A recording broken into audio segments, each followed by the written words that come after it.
iarain'ireo médecin inspecteur isaka ny distrika telo zany. Rehefa vita izay dia isy panel de discussion zany hoe ireo médecin inspecteur telo miaraka amin'ny DRS dia akatoerana ety aloha aty. Isika kosa dia afaka mametraka fanontaniana mandritra izany fipetrahan'ireo ety aloha ety zany. Efa misy micro mandehandeha zany eny ahafahasika mametraka fanontaniana na mametraka fanamariana. Rehefa vita izay dia isy ny fanolorana ireo fitaovana avy any amin'ny projet access ho an'ny fitaleovam-paritra Vatovavy sy ireo distrika, ary isy fiarana maka sary ery an-tokotany sy fitsidiana ireo stand izay any an-tokotany ihany koa, ary faranantsika amin'ny saingoasogoka ao ambadika ao ny fotoana. Araka izany ary tompoka lahy sy tompoka vavy dia manasa antsika mpanazana hitsangana anao ny hiram-pirenena malagasy.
Mankasitraka tompoko, afaka mahazo toerana isika araka ny fandaharam-potoana efa nolazaina mialoha dia manasa mpanazana atsika avy ao amin'ny commune urbaine ny Mananjary handray anjara fitenenana tompoko.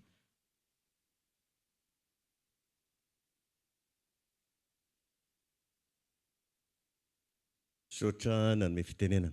Honorable député, Andriamatoa DG amin'ny faritra Vatovavy, Ramatoa secrétaire général ny préfecture ny Mananjary, ianareo tale-paritra isasokazy ny eto Mananjary, ny solotena avy amin'ny OMS zay teto, ianareo tompon'andraikitra coordonnateur amin'ny Access Madagasikara, ny mpanjaka loloavina tampony loha, sika rehetra mpandray anjara amin'ity atsikasandroany ity tompoko lahy sy tompoko vavy. Voninahitra lehibe ho anay amin'ny commune urbaine Mananjary ny mandray izao atsikasa izao. amin'ny nanomezana toerana ny commune urbaine Mananjary zay amin'ny maha renivohitry ny faritra Vatovavy azy. Ka dia ny anay dia ny miarahaba sika rehetra sy tafitona tegna andalana tonga soma sara ny avy agny lavitra findrindra mosika eto atoerana indrindra koa nareo solombavam-bahoaka zay zao vao mifanatry tava dia arabaina manokana tompoko. Izay ny anay moa dia ny fiarabana tonga soa sy ny firariana sika rehetra aharitra anatrika izao atrikasa sy tetikasa zay ataony aksesy eto zao. Fa dia misaotra sika aharitra hatramin'ny farany tompoko lasy tompoko vavy misaotra tompoko.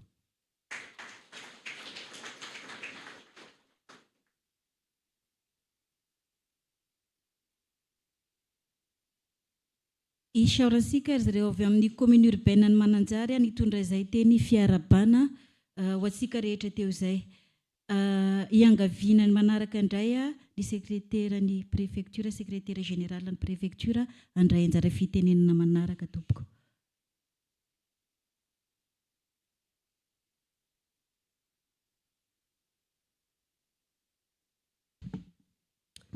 Misaotra betsaka nanome ny fitenenana. Voalohany teny dia isaorantsika Andriamanitra nanome an'ity andro androany ity, andro lehibe tokoa nahavitava vory antsika eto androany. Manaraka izany dia miarahaba antsika rehetra tonga manome voninahitra an'ity fotoan-dehibe androany ity izay iarahana amin'ny USAID Access ampahafantarana sy hanolorana antsika atao anatin'ny faritra Vatovavy ny zava-bitany nandritran'izay fotoam-piasana lavalava izay. Eto ny tenanay dia mitondra ny teny fialantsiny avy amin'ny Andriamatoa préfet satria raha ny tokony ho izy dia izy ny tokony ho tonga eto amin'ny mahazava-dehibe an'ity fotoana iarahantsika androany ity fa noho ny adidy aman'andraikitra ny faladia tokana ny sampanana 7 dia tsy afaka hiaraka amintsika eto izy. Ny vatantenany no tsy eto fa ny fony sy ny sainy dia miaraka amintsika eto tompoka dia mitondra ny teny fialantsiny avy amin'ny Andriamatoa préfet ny tenanay.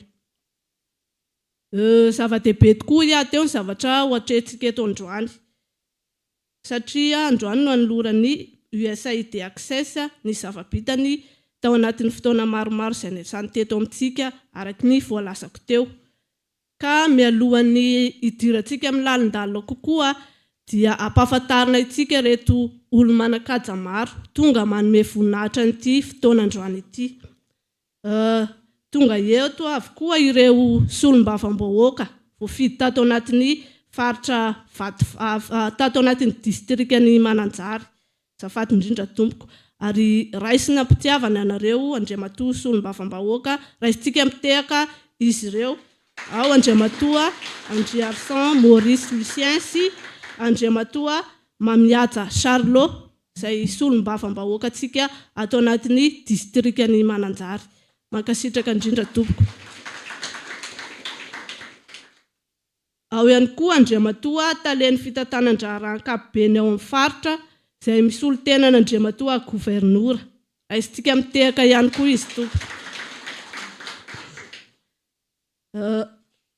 Ao ihany koa moa Andriamatoa secrétaire général ny commune urbaine Mananjary izay misolo tenany ben'ny tanànany Mananjary. Ao ihany koa ireo angadina nanana sy vinahitana an'ity atrikasa izay atrehantsika eto androany ity izay tsy iza fa ireo directeur de programme terrain USAID Access Rambelson Lala.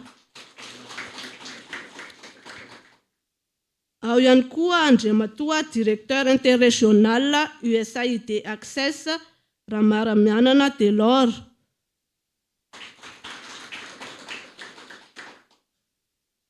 Andriamatoa taleparitry ny USAID Access eto Vatovavy.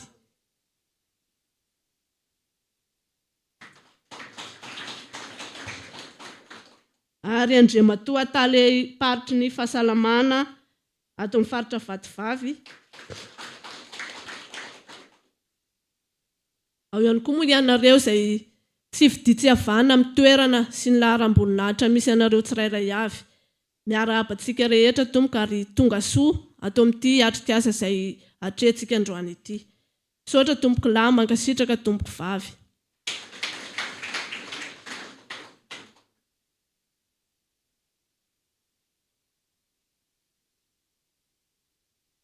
isaorantsika manokana ramatoa SG tamin'izay fampahafantarana ireo vahiny manakaza izay manatrika ity lalonana izay ataosika androany ity.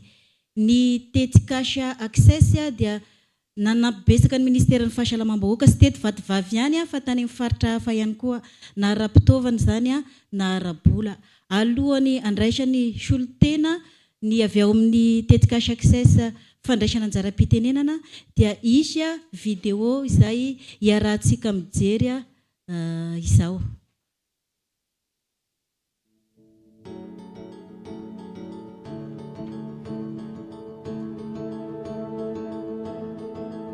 Access dia fandaharana asa vatsiny ny USAID vola mandritra ny 5 taona ary miasa any amin'ny faritra 14 eto Madagasikara. Distrika ara-pahasalamana miisa 7 no tohanany Access ary anisan'ny tanjona voalohany imasona ny fampianana ny tahampahafatesan'ny reny sy ny zaza malagasy. Miezaka mametraka fanatsarana maharitra ny Access amin'ny asa rehetra izay tanterahany mba hanamafisana ny rafitra ara-pahasalamana eto Madagasikara amin'ny ankapobeny. Voakasika voalohany amin'izany ny fanatsarana ny tolotra ara-pahasalamana. Manamafy ny fahaiza-manao ny ireo mpiasan'ny fahasalamana sy ireo mpanentana ara-pahasalamana ny Access. Ao ny fampiofanana amin'ny asa, ao ihany koa ny fanaovana tantsorika eny fotony. Imasoany ny Access ihany koa ny fanavaozana ireo fotodrafitrasa ary indrindra ny fampitaovana ireo tompom-pahasalamana sy hopitaly.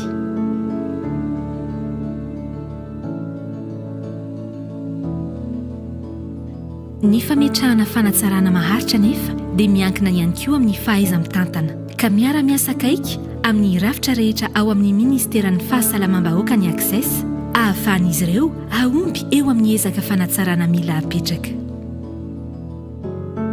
Voakasika ao anatin'ny fanamafisana ny rafitra ara-pahasalamana ihany koa ny fandrindrana ny famatsiana fanafody mba hisitraka fitsaboana feno ireo marary mila izany. Ny tatitra ara-pahasalamana ihany koa dia izahina mafisina ary atosiky ny Access ny fampiasana teknôlôjia vaovao mba hanafainganana ny asa sy ahafahany ireo tompona andraikitra manara-maso tsara ny valana aretina mety hitranga. Panoana mahatoky ihany koa ny Access ao anatin'ny valana aretina toy izao eo amin'ny fanaraha-maso eny fotony, eo amin'ny fandrindrana ny fanangonam-baovao, eo amin'ny ezaka fanaovam-bakisiny ary koa eo amin'ny fanentanana ny vahoaka amin'ny fisorohana ny aretina.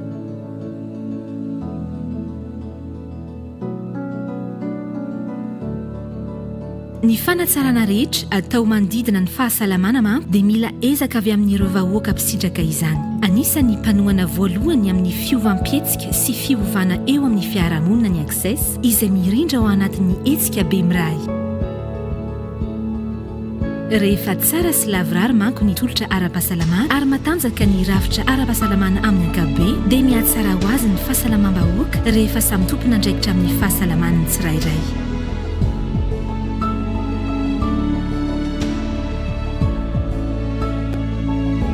Voasoroka ny aretina sy ny valana aretina, voahaja ny zony marary sy ny zony ny mpiasan'ny fahasalamana ary ho tsara karakara ny reny sy ny zaza malagasy na aiza misy azy.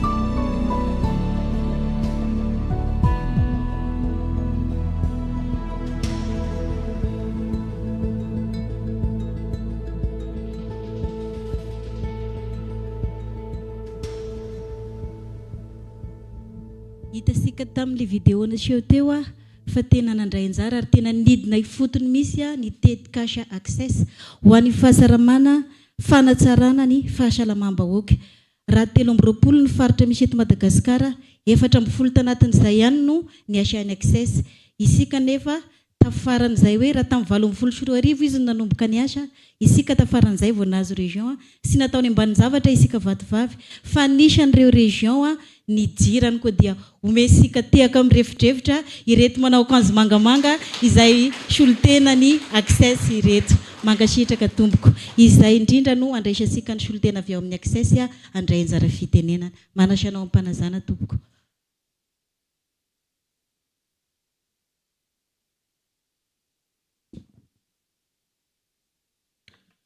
Honorable invité izay solombavam-bahoaka voafidy teto amin'ny district ny Mananjary. Andriamatoa misolo tena ny gouverneur, directeur ny affaires généraux sy ressources. Ramatoa secrétaire général ny préfecture. Andriamatoa secrétaire général ny commune urbaine ny Mananjary. Andriamatoa taleparitry ny fahasalamam-bahoaka eto faritra Vatovavy. Nareo ray aman-dreny ara-drazana sy ireo médecin inspecteur rehetra miasa ato amin'ny faritra Vatovavy miaraka amin'ireo mpiara-miasa nao amin'ny EMAR na amin'ny EMAD. Ianareo mpiara-mombonantoka amin'ny sehatra ny fahasalamam-bahoaka tonga manotrina izao fotoana izao ao koa ianareo mpanentana ara-pahasalamana tompoko lahy sy tompoko vavy amin'ny laharam-boninahitra nananareo avy. Mbola teninay ato amin'ny programme NASA USAID Access dia ny fisaorana an'Andriamanitra tamin'ny nombany antsika ary nanomezany antsika ity androandroany ity sy nanomezany antsika koa aina hery tanjaka anatanterahana ity atrikasa atrehany eto ity. Isaoranay ihany koa ianareo ray aman-dreny manam-pahefana eto tanàna noho ny fahatongavanareo ary nanaovanareo zava-dehibe izao lanonana ifampizarantsika ny vokatra sy ny zava-bita tao anatin'izay fotoana ny asan'ny programme pahasalamana USAID Access taty amin'ny faritra Vatovavy izay.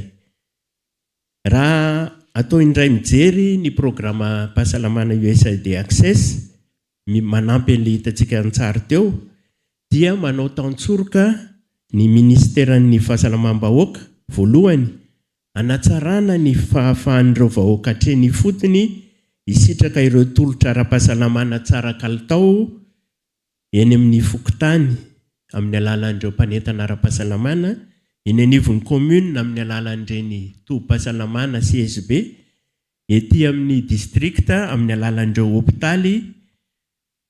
Noho izany dia manome mba ahafahana miantoka ny fifanohizan'ny fandraisana tanana avy amin'ireo isa maratongareo. Eo ihany koa ny fanamafisana ny rafitra sy ny fitantanana ara-pahasalamana isak'izay ambaratonga voatanisa teo izay, ny fanentanana ireo vahoaka sy ny mpiaramonina mba hiova fihetsika sy fitondran-tena ho amin'ny fikajiana ny fahasalamany. Maharitra 5 taona moa ny tetikasa tahaka itony, fa ny programme NASA USAID Access manokana dia nahazo fanitaram-potoana 12 volana noho ny nisian'ny COVID-19 ka tsy nafahana nanatanteraka atsakasan-davan'ny asa, ka tonga amin'izao fotoana anolorana ny vokatra izao sika sy iomanana sady amin'ny famaranana ny tetikasa. Inona avy ireo sehatra iasan'ny programme NASA-ny Access? Voalohany amin'ireny dia ny fahasalaman'ireny sy ny zaza ary ireo zaza menavava, ny fandrirana ny fiainam-pianakaviana ao anatin'izany ny fandridram-piterahana, ny ady amin'ny tazomoka sy ny areti-pivalanana, ny fanomezana rano fisotro madio, fidiovana ary fanadiovana, ny fandrarian-tsakafo eo amin'ireo zaza latsaky ny 5 taona, ny fanaovam-vaksiny koa tsy adino ary ao anatin'izany ny vaksiny COVID-19, ary ny fanentanana ireo tanora eny amin'ny sehatry ny kolejy mba hananan'izy ireo fitondran-tena ara-pahasalamana sy amin'ny fahasalamana ara-pananahana amin'izy ireo, ary ny miralenta. Faritra 740 araka ny voalazan'ny mpandrindra fitenenana teo no iasana, ary ao amin'ireo faritra 740 ireo dia ny district manontolo, izany hoe 770 manerana an'izay faritra izay dia hitondrana tohana. Ny commune mihoatra ny 1000 ary ny fokontany efa any amin'ny 4000 sy 1 alina dia misitraka ny fanohanan'ny programme pahasalamana USAID Access avokoa. Ny fotoana eto androany ary dia ahafahantsika miara-mizara ireo vokatra sy manao tombana an'ireo zavana niarahana anao sy izarana ny vokatra sy ny fanampy niarahana ny atrika hatrany am-piandohana ka hatramin'ny fotoana hikatonany tetikasa tanteraka dia mba azahoana manatratra ny tanjona fampianana ny tahampahafatesan'ny reny sy ny zaza ary ireo zaza menavava. Ahoana moa no anatratrarantsika an'izany? Eo voalohany ny fanatsarana ny fahaiza-manao an'ireo olombelona mpisehatra eo anivon'ny fahasalamam-bahoaka sy eny amin'ireo ministera hafa toa ny ministeran'ny fanabeazam-pirenena, ny ministeran'ny tanora sy ny fanatanjahantena, ny ministeran'ny mponina sy ny firaisan-kina. Manarak'izany dia misy koa ny fanamafisana ireo rafitra isan'ambaratonga amin'ny alalan'ny fampitaovana sy ny fanomezana kojakoja enti-mitsabo na ara-materialy izany toa an'ireo fitaovana avy amin'ny projecture eny amin'ny toeram-pitsaboana ary koa ny fanomezana ny fiantohana ny fisian'ny fanafody entin'ny mitsabo. Iandraikentan'ny programa-pahasalamana USAID Access miaraka amin'ny ministera fahasalamam-bahoaka ihany koa ny fanatsarana ny tobim-pahasalamana sy ireo birao enimpolo mahery na teny anivon'ny faritra zany na tamin'ny distrikta ary eny amin'ny commune. Nisy ampahany sary ihany koa hitantsika teo tamin'izany. Ny fanatsarana ny kalitaon'ny tolotra mba hisitrahan'ireo vahoaka hatreny ifotony. Ankoatr'izay dia ny arahana nanatsara ihany koa ny fanaovana taon-tsoroka ho an'ireo mpisehatra sy ny fahasalamana sy ny fanatsarana ny fiantomorana sy fanjohiana iantohana tolotra ara-pahasalamana tsara kalitao eny amin'ny ambaratonga rehetra. Fanampon'izany dia nasiana fanatsarana ihany koa ny fitanterana ireo vokatra azo tamin'ny fampitaovana solotsaina sy serveur ho an'ny ministera foibe mba hanangonana ireo tatitra rehetra na hatrany amin'ny fokontany ka hatrany amin'ny faritra. Tetỳ amin'ny faritra ihany koa dia nanome ny solotsaina ho an'ny distrikta mba hahafahana mandray sy mampita ireo tatitra. Teny amin'ny commune sy ny fokontany dia nisy ireo tablette sy smartphone nampiasain'ireo teknisianina mba ahafahana manao tatitra ary indrindra koa manatsara ny tolotra ara-pahasalamana. Izany moa dia arahana mba hanamafisam-pahaizana ireo ary ahafahana ihany koa miantoka ny fandraisana fanapahan-kevitra miainga amin'ireny antontanisa ireny mba hifanandrify amin'ny zava-misy sy mifandraika amin'ny filana isan'ambaratongany. Ny asan'ny programa-pahasalamana USAID Access moa dia mbola mitohy hatramin'ny 30 septambra etỳ anivon'ny district, hatramin'ny 30 novambra eny anivon'ny Boroparitra ary 30 martsa amin'ny taona ho avy eny amin'ny Foibe any Antananarivo. Noho izany na dia vita ary izao atrikasa izao dia mbola manana fotoantsika ahafahana manatsara miaraka ireo asa izay mbola mila izany ary koa mba manaovantsika tatitra ho an'ny ministeran'ny fahasalamam-bahoaka sy ny mpamatsy vola amin'ny tatitra amaranana ny programan'asa. Eto am-pamaranana dia tolorana fisaorana feno mitafitafy anareo tompon'andraikitra eto amin'ny faritra sy ny district, ny commune. Nanamora sy ny fanohana taminay tamin'ny fanatanterahana ny asa hatrany am-piandohana tamin'ny taona 2012 ka hatramin'izao taona 2020 amaranana izao. Na dia teo aza ny zavatsarotra sy fanamby no lalovantsika raha tsy resaka afa-tsy ny Covid-19 izay efa voalaza teo, fa afaka nanohy ny asantsika ary mahavelom-bolo tokoa ny vokatra hozaraina amintsika rehefa avy eo. Isaorana ihany koa ianareo ray aman-dreny eto an-toerana sy ireo mpiantsehatra isan'ambaratongany ary ny mpiara-mombonantoka, indrindra ianareo eny fotony noho ny fanomezan-tanana sy torohevitra nentina nanatotosa ny programan'ny pahasalamana USAID Access. Eto dia atsiaro manokana tsika ireo namana sy mpiara-miasa tamintsika ny ndao sy ny fahafatesana tao anatin'izay fotoana izay tsy afaka niaraka tamintsika teto amin'izao famaranana ny programa nasa izao. Tsy ho adinontsika izy ireny fa entintsika hoapontsika ny zavatra niarahana sy vita taminy ary inoantsika fa efa nahazo ny fialan-tsasatra ho an'ny fanahiny avy amin'ny tompo izy ireny. Ankasitrahana indrindra koa ianareo mpampalala vaovao sy mpanao serasera mampita eny amin'ny vahoaka sy ny fiarahamonina ny zavatra natao, ny zavatra vita ary ny vokatra azo. Farany fa tsy ny kely indrindra dia deraina ianareo mpiara-miasa rehetra ato amin'ny programa nasam-pahasalamana USAID Access aty amin'ny faritra Vatovavy sy ny distrikta 3 mandrafitra azy ary ireo avy any amin'ny Fokotany ihany koa. Eo koa ireo mitondra nanolo-tanana avy any amin'ny foibe Antananarivo tonga manohana mba hanatotosana tsara izao fandaharam-potoanantsika izao.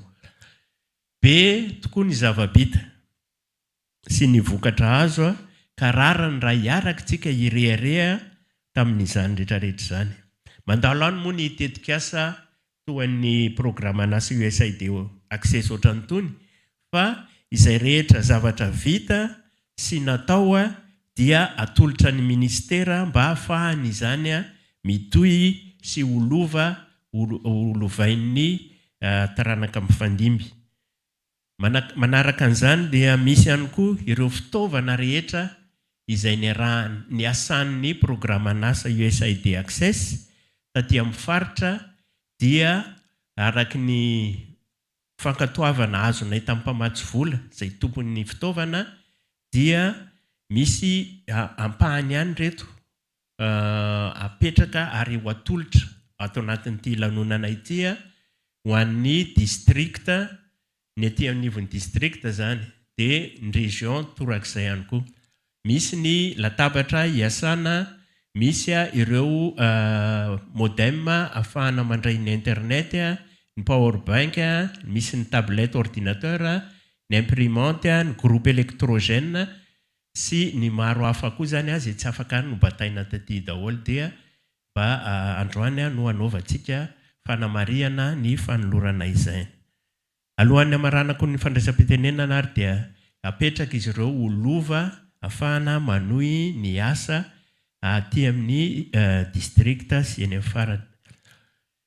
Amin'ny mahafanomezana azy ireo dia irin'ny mpamatsy vola atsika sy izay ato amin'ny programa nasa USAID Access mba iraiketana antsoratra azy ireo amin'ny compte matièran'ny ministera mba ahafahana manohy ny asa. Izay ary tompoko lasy tompoko vavy ny fandraisam-pitenenana avy aty amin'ny programa pahasalamana USAID Access fa dia makasitraka atsika ny haino hatramin'ny farany. Saotra tompoko lahy, makasitraka tompoko vavy.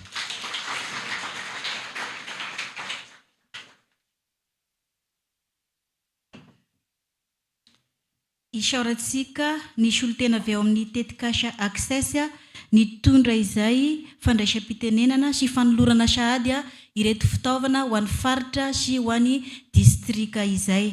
Isika malagasy dia manana oam-pitenenana hoe ny fahasalamana no voalohan-karena. Isika rehetra izay voreto izao araka ny fanazavana teo dia nandray anjara tamin'izany fanomezana harena ho an'ny malagasy indrindra fa ho an'ny mponina rehetra ato amin'ny faritra Vatovavy izay. Satria raha ny famelabelarana teo dia sy navita ny asa ny Access raha sy nisy tolo-tanana avy amintsika tsirairay na teny anivon'ny distrika teny amin'ny ara-pahasalamana zany ny eo anivon'ny fitaleovam-paritra isika izay tany anivon'ny sampandraharaha isan'isany izay soloan'ny tenany ireo taleparitra izay manatrika eto isika olo mbofidy dia nandray anjara tamin'izany fampandrosoana ny fahasalamana tato anatin'ny faritra Vatovavy izany. Ka raha marana ny tetikasany Access dia ety am-piandohana dia manasa asika rehetra amin'izay fandraisana anjara izay. Ny Access no andeha fa isika rehetra dia hanohy ny asa ho fampanana-karena ny malagasy indrindra fa ny mponina ato anatin'ny faritra Vatovavy izay. Alohan'ny izarany taleparitry ny fahasalamana ny vatovatika ny vokatra amin'ny ankabeny tato amin'ny faritra dia izy fanentanana izay aseho ho an'ireo olona vondron'olona izay tokony hanao izany. Saotra tompoko.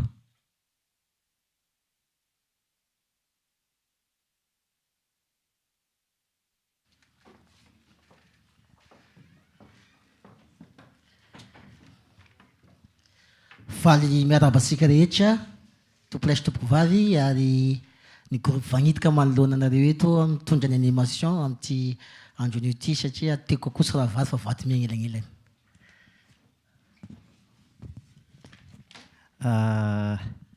Aika ro izy mianakavy lavalava ny korana sena teo zay ka dia misaotra anareo tonga namaly ny antso. Izay dia mbola manentana anareo mi izay access fa mbola maro ny zavatra tena eo koragnina sy ambara sy apita aminareo ho fagnatsarana ny farim-piainana misy antsena ity. Tafiditra agnatin'izay aby moka ny olona marobe. Ka izahay dia mampita fosiny fa dia mengany zahay rehefa avy eo fa dia anareo no manohy anazy ka dia izay ny isaoranay anareo. Raha misy fagnatsovana dia tongava mi amin'ny magnaraka. Ka dia raha fitignina arkareo zany ny resadresaka sy ny dinidinika asika teo dia ampafantatra anareo ny fototra izoroany tetika asa access dia ny fagnatonganay anareo aty ambany volo aty sy miaraka miaina aminareo ary mitsy anareo. Dia mitarika anareo amin'izay fahainareo koa hay. Magnampy anareo amin'izay fanagnanareo. Zay ny tena izany araka zio fa raha tena mahay tegna anareo mpitarika sy vitan'ny tena mahay fa raha mbola vita tsara koa iasa anareo io dia vitako zao zaraka miny asa. Sy vitanao raiky fa vita sena samy raiky miasa. Tsy miankin-doha aminareo access koa efa dia miasa tegna manokana. Ary amin'izay isika mahavelim-po mahavelo-tegna. Zay izy io fa dia isaona zareo access tamin'izay zavatra zay raha monsieur Jean Paul. Eka dia marina zay raha Begotasika dia makasisaka reo makatelaka dia mitongava mi matetetika aminay ity agny mba ampivoatsanay amin'ity agny reo amin'ny fahasalamana. Aika izay izy fa dia samy tsara aby areo amin'ny magnaraka ndraiky. Eka reo.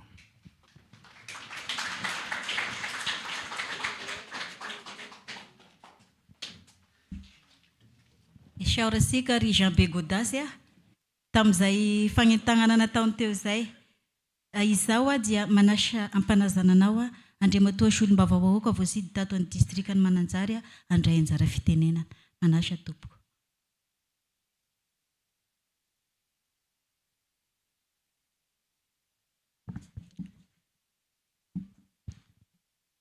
Misaotra nagnome fitenenana miarahaba ansika rehetra namonjy an'ity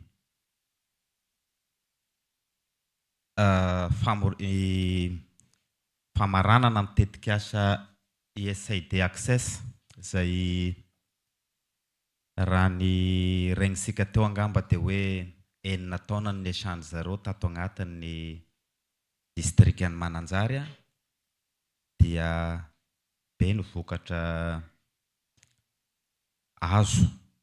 azo ny distrikany Mananjary sy ny faritra Vatovavy tamin'izany fiaraha-miasa sy ny fidiran'ny zareo ansehatra teo amin'ny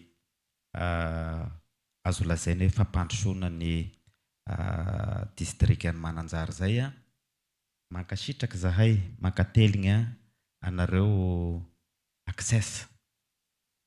Ataoko hoe raha mijery an'io daty io 2019 2024 dia zavatra roa ny tadidiko. Tao agnatin'izany vanim-potoana zany dia niatrika coronavirus sika indrony antoana angamba izay raha sy diso no nisy confinement teto Madagasikara. Raha ho anay taty Vatovavy manokana koa dia intelo ny antonta ny cyclone nandravarava ny fiainan'ny mponina taty amin'ny faritra Vatovavy amin'ny ankapobeny. Nefa teo ianareo access dia hitako eto moa ny teny filamatra hoe vitanay samyrery ilay asa. Koa mino fa ireo olona izay ataoko hoe nisitraka ny fitaizana sy ny takosina taminareo na lasa azonareo dia mba aoka ho fitainy zareo samyrery koa ny asa.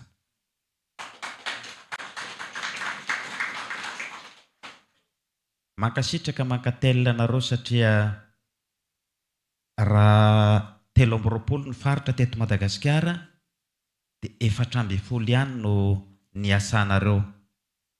Ho eto dia misaotra ny access satria mba sy adinonareo izahay Vatovavy, sy adinonareo ny distrik'ny Mananjary koa dia mankasitraka tompoko mankatelina engany eka samy ho ambenin'Andriamanitra ho tahiny tompo ka samy hahita tetikasa sarasara kokoa mihoatra an'izao indray isika aza adino koa reo Mananjary fa mbola eto izay mandingana anareo. Mankasitraka tompoko.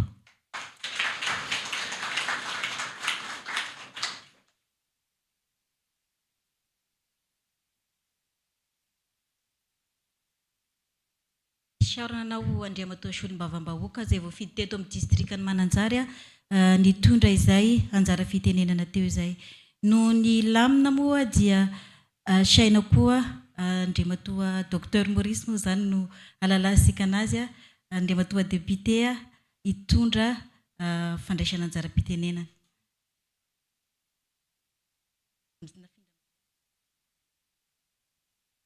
Hotoiza sika araka izay fandaharam-potoana ato ihany zany ny fandraisana anjara-pitenenana. Izao dia asainam-panajana Andriamatoa taleny fitantanan-draranka-beny ao amin'ny faritra Vatovavy anokatra amin'ny fomba ofisialy ity lanonana ity. Manasanao am-panajana tompoko.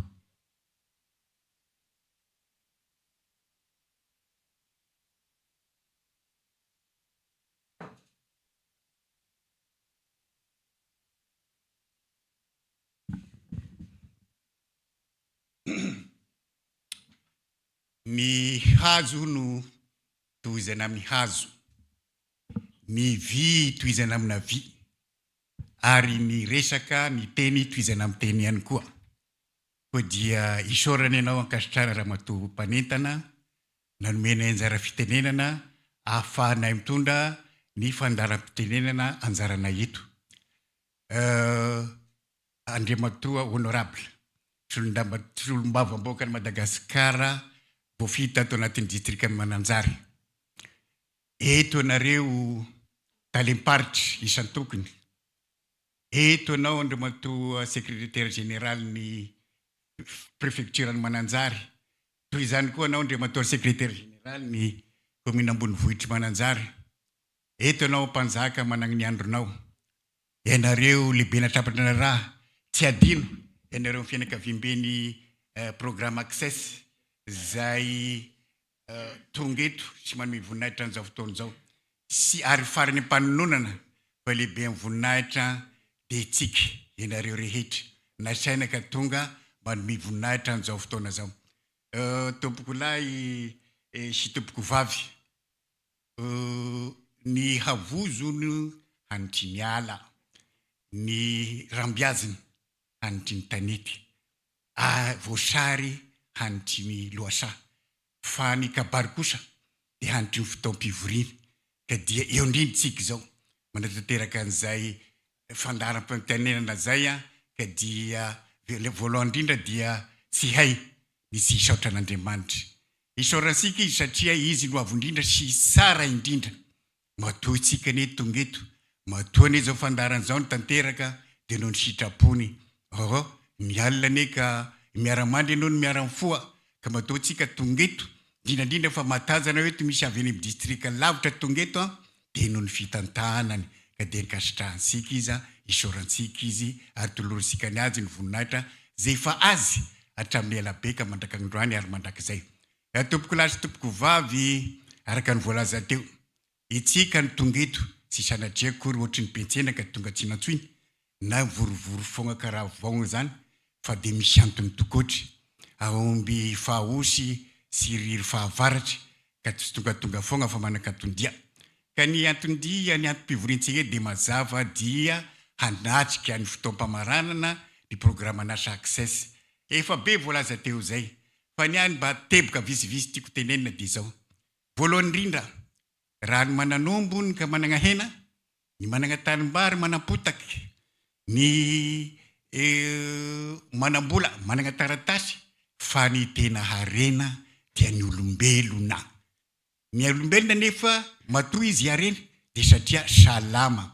Salama ka ananany vatana tomady, ananany saina matsiro.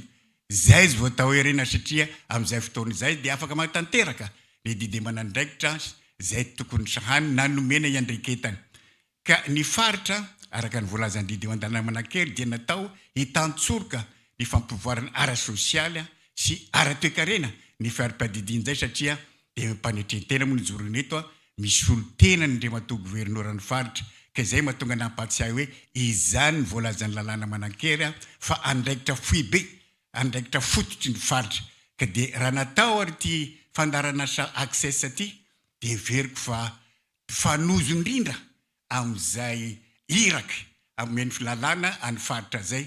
Ka toy izao hoe sisanadre kory hoe izahay anaterakira indray ve nolazasia hay na zay indray ve zay tantsorika lehibe sy toana lehibe ataon'ny programa Access zay ve dia soraisiny mitanandroso kory sy amin'ny kisiposatroa dia anisany heverinay fa anjara briky goavana zay amin'ny fanatanterahana ny asa zay misahan'ny faritra zay satria raha tsy salama ny vahoaka, raha tsy salama izy ka afaka nitanteraka ny asa zay andreketana zay ary indrindrandrindra raha tsy salama koa izy ka afaka hisitraka zay mba kely vita anatin'izay ezaka fampandrosoana zay dia veriko fa ho takon'ila ihany zay andidy sy andraikitra sanina zay.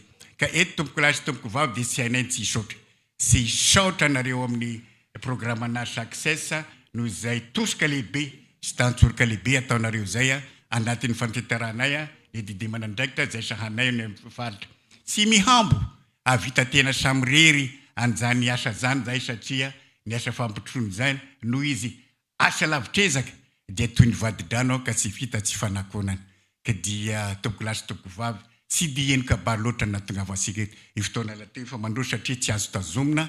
Ka dia faraparanako sahady teniko ahafahantsika hanana fotoana lavalavaka koa irosontsika mifanakalozana satria araka fitenenina teo ny farana nitetika asa programa Nasa Access fa tsy tapitry.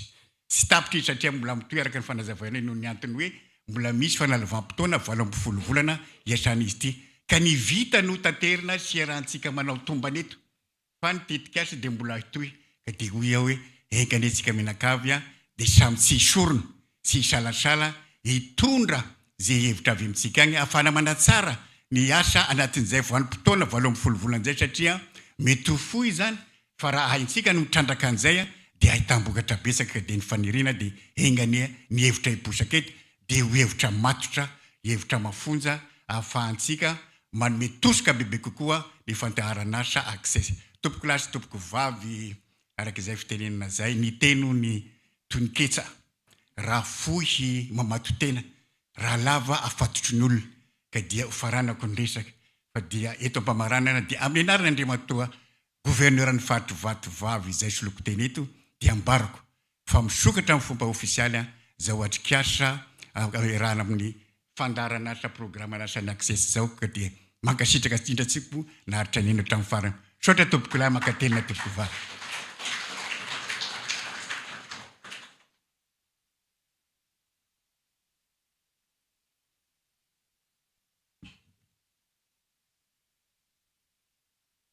Isaorantsika Andriamatoa taleny fita tanandrara amin'ny ankapobeny ao amin'ny faritra Vatovavy nanokatra amin'ny fomba ofisialy ity lanonana izay atrehisika eto androany ity. Nitetika Nasa Access dia sy nisehatra fotsiny tamin'ny fampitaovana fa nisy koa ny fanofanana nomboka tany amin'ny Emara, ny Amady, ny chef CSB enatra ny fotony misy aza ireo agent communautaire.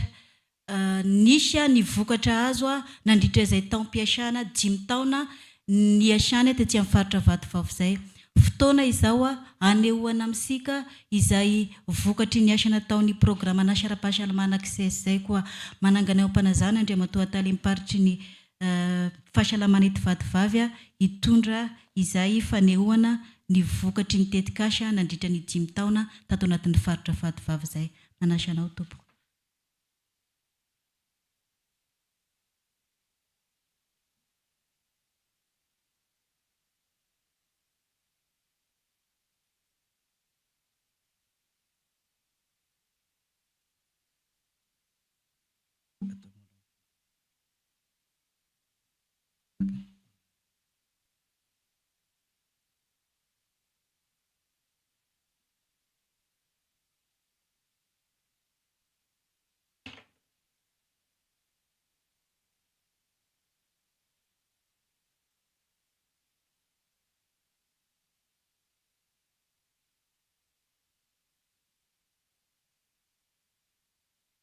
Isika rehetra tonga nasaina amin'ny laharam-boninahitra misy atsika tsirairay avy tsy fitia tsy havana tompoko lahy sy tompoko vavy ombako manana ny fisaoran'Andriamanitra izay nataon'ny namako teo aloha. Faharoa dia miarabantsika rehetra tonga namaly an'izao fiantsoana izao.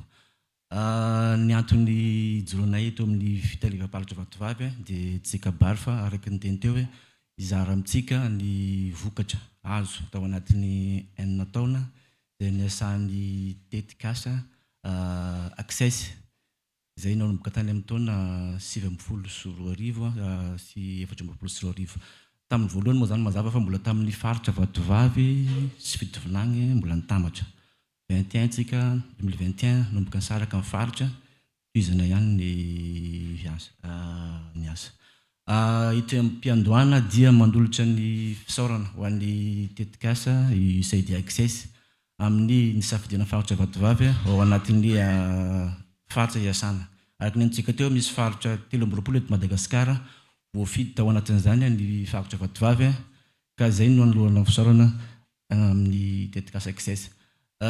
Ny miserana fahasalamana tsy mahavita tena samy rery amin'ny fanatrarana tanjona izay voalazantsika teo hoe fampianana ny tahampahafatesan'ny reny sy ny zaza menavava. Izay hery lehibe ho anay tokoa ny fiarahana tao amin'ny tetikasa USAID access tao anatin'ny fanatrarana an'izany tanjona zany. Dia izay moa jerontsika eto ataontsika hoe amitana ireo vokatra azontsika teo anatin'izay 9 taona niarahana tamin'ny tetikasa zay.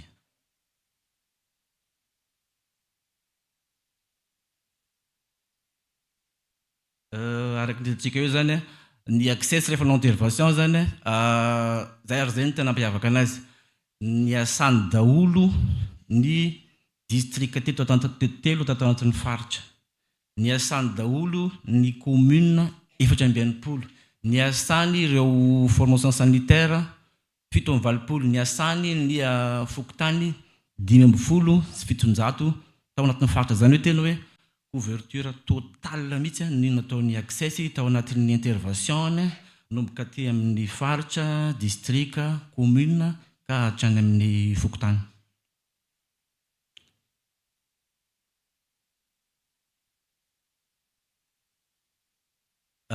Nisy tao anatin'izany intervention zany fanomezana tolotra ho an'ireo mpiasan'ny fahasalamana. Zany hoe nomena formation ireo agent de santé zay miasa any amin'ny tobim-pahasalamana. Misy ihany koa ny fanamafisana ny fahaiza-manao an'ireo ekipa au niveau ny région sy ny district makasika ny fandraisana tanana ny fahasalaman'ny reny sy ny zaza. Hitantsika ihany koa ny fanamafisana ny fahaizana mitantana eo anivon'ny région sy ny district makasika ny fitantanana ny ataontsika hoe intrant zany le fitaovana entina mandray tanana, satria ninona ataontsika raha zany fitaovana entina mandray tanana zany fanafody zany tsy misy dia zava-poana ihany ny asa ho atao. Dia misy ihany koa tao anatin'izany ny fametrahana ny atao hoe silika io zany voamamo no fiteny anazy. Misy zany prestataire privé nandray tanana, misy fikambanana maromaro izay mivondrona ao anatin'io ka ny tanjona ao anatiny dia mba hahafahan'ny vahoaka raha sendra kamarary izy dia afaka raisina tanana any amin'ny tobim-pahasalamana. Zany hoe misy fikambanana dia manao cotisation ireo fikambanana ireo. Dia raha misy zany zavatra hoe matery anazy hoe marary izy dia afaka raisina tanana any amin'ny tobim-pahasalamana, maka vola izy ao anatin'ny fikambanana io dia ahafahany mividy fanafody andraisana tanana azy amin'ny tobim-pahasalamana rehefa hoe sanatria kamarary. Izay zany tia resaka silika ty. Mbola tafiditra foana ao anatin'ny tantsoraka nentin'ny tetikasa access ny fampanaovana formation an'ireo mpanentana ara-pahasalamana mahakasika ny fitsaboana fandraisana tanana ny aretin'ny zazakely eny anivon'ny fokotany. Dia tafiditra ao amin'izany moa zany ny fahasalamana reny ny zaza ary koa ny fandindram-piterahana. Nisy ihany koa ny fanomezana matériel teny amin'ny tobim-pahasalamana traveran'ray projet cure maro moa tao anatin'izany. Nisy ny lia kidoro table d'examen sy ny zavatra maro samihafa izay nahazo an'izany avokoa reo district 3 tatao anatin'ny faritra Vatovavy. Dia araky ny fihitatsika teo amin'ny sary teo aloha, nisy ihany koa CSB vitsivitsy ny sitraka fanatsarana atao anatin'izay tetikasa zay voalazo eo moa zany CSB de Nosparia atao anatin'ny district ny Mananjary. Dia nisy ihany koa ny formation an'ireo ataontsika hoe mpandray anjara fitantanana ny fanafody manomboka amin'ny région, ny district ka hatrany amin'ny niveau commune amin'ny fitantanana ny fanafody. Mbola mitoy ihany tsika Mananjary tao anatin'izay dia nahazo atao hoe district Manonga. Le district Manonga zany dia misy critère anankitelo ny ao anatiny ahafahana nahazo an'io. Zany hoe jerevana dia misy indicateurs vitsivitsy jerena hoe manao ahoana ny tany fanaovam-bakisiny, manao ahoana ny tany fanabeazanaizana. Dia misy koa fijerevana ny mahakasika an'ilay hoe misy an'izay hoe TTM zay, tobim-pahasalamana tonombana sy mahomby. Zany hoe ao anatin'io zany misy évolution atao any amin'ny tobim-pahasalamana, jerevana zavatra mararo mahakasika ny hoe ataontsika hoe manara-penitra ilay tobim-pahasalamana. Dia fahatelo misy ilay atao hoe SBC zay, io zany fijerevana ny hoe misy zany na fokotany io na commune io district hoe atao hoe misy critère apetraka hoe manara-penitra izy amin'ny resaka fitantanana ao anatin'izay zavatra zay. Dia nisy ihany koa mbola nisy deuxième vague na dotation hoe matériel amin'ny projet cure io. Dia renforcement de compétences ho an'ny bureau régional de la formation zay io zany aty amin'ny niveau région misy an'io BRF io.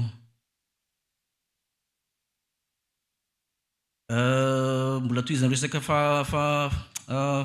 fiofanana hatrany nisy ihany koa ny formation an'ny relais communautaire. Ino moa le relais communautaire? Zany hoe reo agent communautaire reo nisy évaluation atao taminy dia nisy notsongaina zay nahazo noty ambony dia reo zany no atao hoe relais communautaire. Dia nofana zany reny nofana an'ireo namany koa mety santsoloka an'ireo AC namany anivon'ny fokotany amin'ny fandraisana tanana ny fitsaboana mahakasika ny fahasalaman'ny reny sy ny zaza. Raha ohatsika atao amin'ny faritra Vatovavy manokana zany dia io misy ohatran'ny hoe chiffre hitatsika io zany vola voangona tahiry tamin'ilay resaka voamamy teo amin'ny faritra zay singanina manokana amin'izany ny district ny Nosvarika. Nisy ihany koa ny fanomezana fiofanana ho an'ireo encadreur clinique. Encadreur clinique io zany nisy 400 izy tao anatin'ny faritra. Zany hoe io zany agent de santé ny recrutena dia izy karazana manao tantsoroka ho ana CSB vitsivitsy ataontsika hoe misy SB mananjary dia misy encadreur anankiray dia misy commune telo ohatra ataony encadrement zay zany ilay encadreur clinique.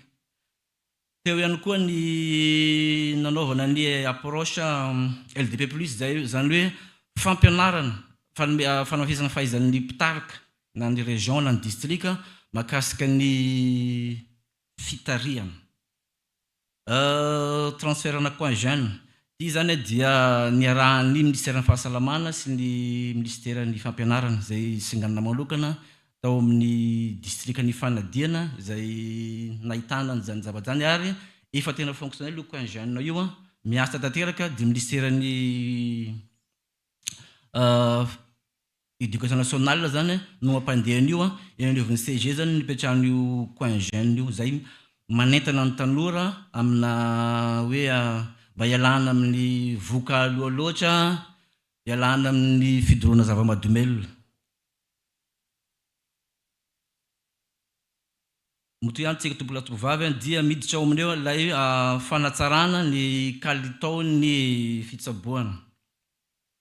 Nisy ao anatin'izay zany manana itsika eto Mananjary nipetrahana misy atao hoe laboratoire de compétence zany ao anatin'io laboratoire io zany sehatra anankiray ahafahan'ny mpiasan'ny fahasalamana karazana manao hoe fampiarana an'ireo fifanahazo laboratoire zany io dia misy matériel maro ohatra ataontsika hoe resaka mianatra resaka accouchement ohatra ny zavatra ampianarina dia misy karazana simulation atao dia efa misy gestionnaire ao anatin'io laboratoire io dia tonga ilay mpiasan'ny fahasalamana dia manao karazana simulation manao fahafanzara mampiasa an'ireo traika efa zay azony tany amin'ny fiofanana ny menana azy. Dia araka ntsika teo amin'ny chiffre zany nisy zany efa maromaro ny agent de santé nandalo tao nisitraka an'izay fampiasana ny laboratoire de compétence zay.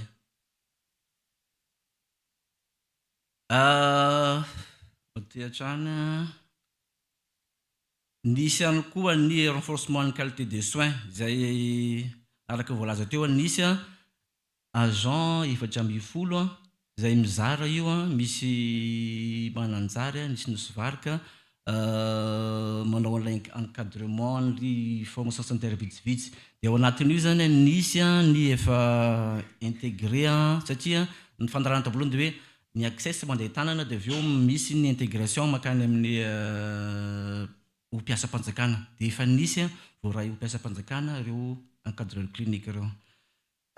Nisy ihany koa raha voalaza teo ny AC nisy 20 agent communautaire zany nisitraka n'ilay hoe ataontsika hoe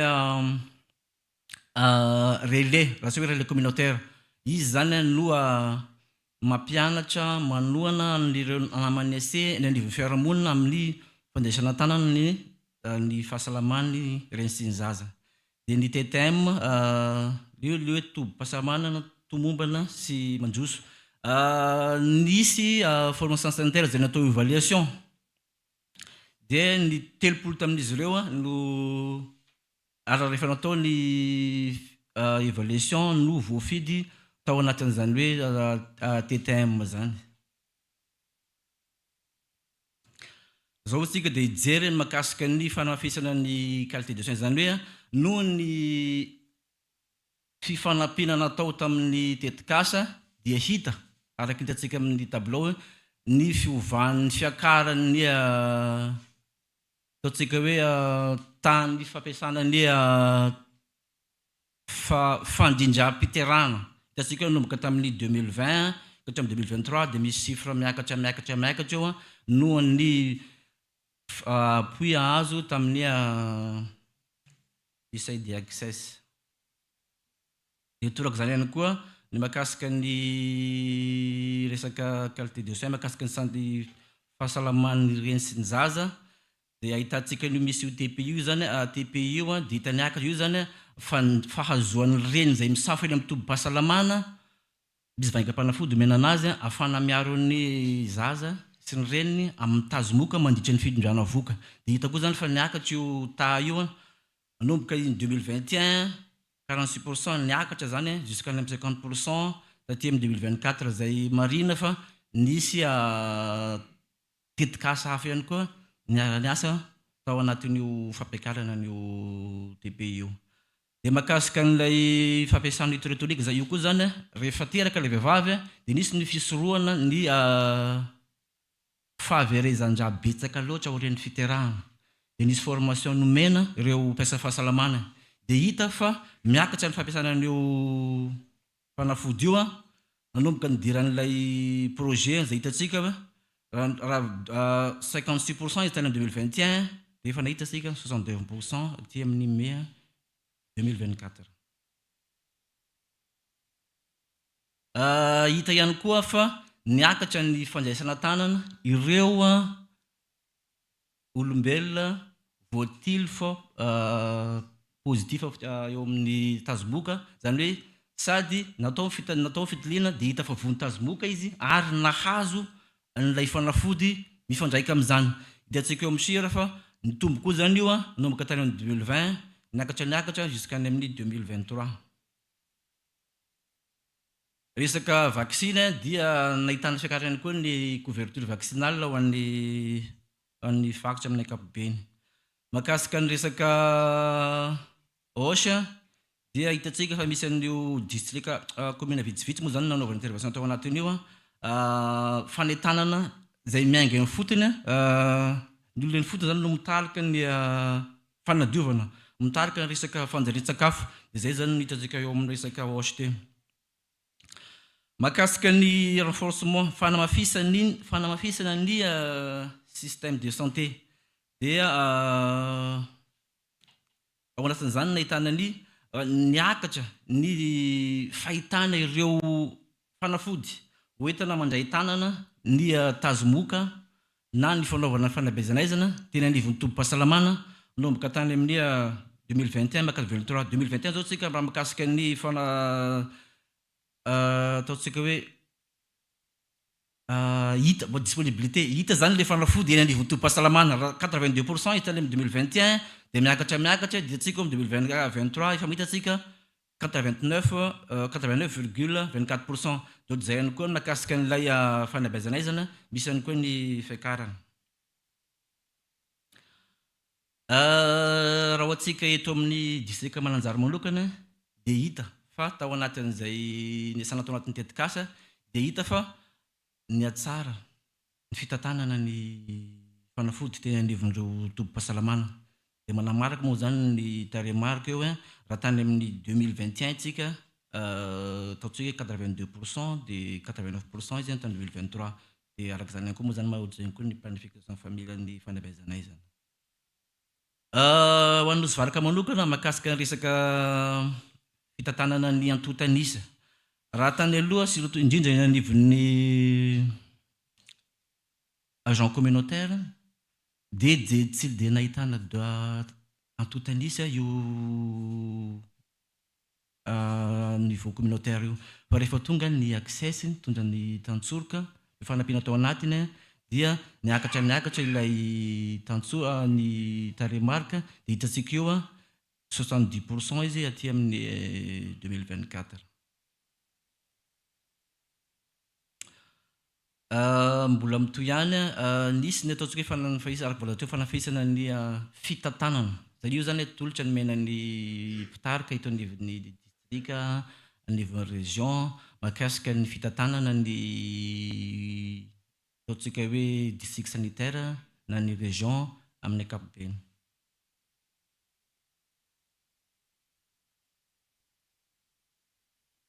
Tao anatin'izay ihany koa misy ny atao hoe renforcement ny information sanitaire dia ny access zany nanao tantsoroka tamin'ny hoe ny atao hoe e-learning ty io zany zavatra fampianarana n'ireo mpiasan'ny fahasalamana zay arahana en ligne zany io cours io dia ny chef CSP rehetrarehetra manana compte tsirairay eo amin'io e-learning io dia afaka mijointin'ilay compte izy misitraka karazany hoe formation médicale continue ao anatin'ny fanatanterahana ny asa zay ataony.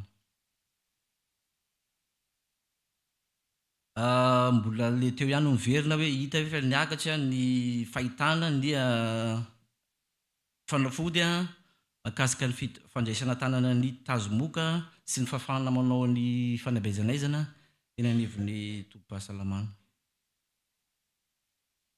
dia ohatr'izay ihany koa le toy manaraka eo a. Dia eto indray zany tsika resaka mahakasika an'ilay fiovana le changement social tao anatin'ny intervention nataony USAID Access. Io zao a le resaka coin jeune voalaza teo.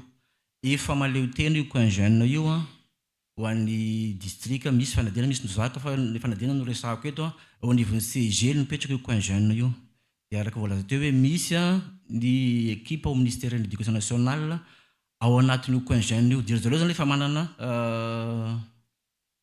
jeune emploi du temps hoe amin'ny fotoana manahoana tongatony izy anivon'ny CG moa zany misy 6e, 5e, 4e. Dia ireo mpiasa ao misy ao ny directeur ny CG, ny surveillant général, ny bibliothécaire no nomena fiofanana. Dia zareo zany no mampita amin'ireo tanora mahakasika ny hoe manahoana ny inona tokony atao raha ohatra ka ahafahantsika miala amin'ny voka-tsindrina, voka loloatra, ny fidogonana zava-mahadomela. Dia zay zany ny zavatra atao ao anatin'io coin jeune io.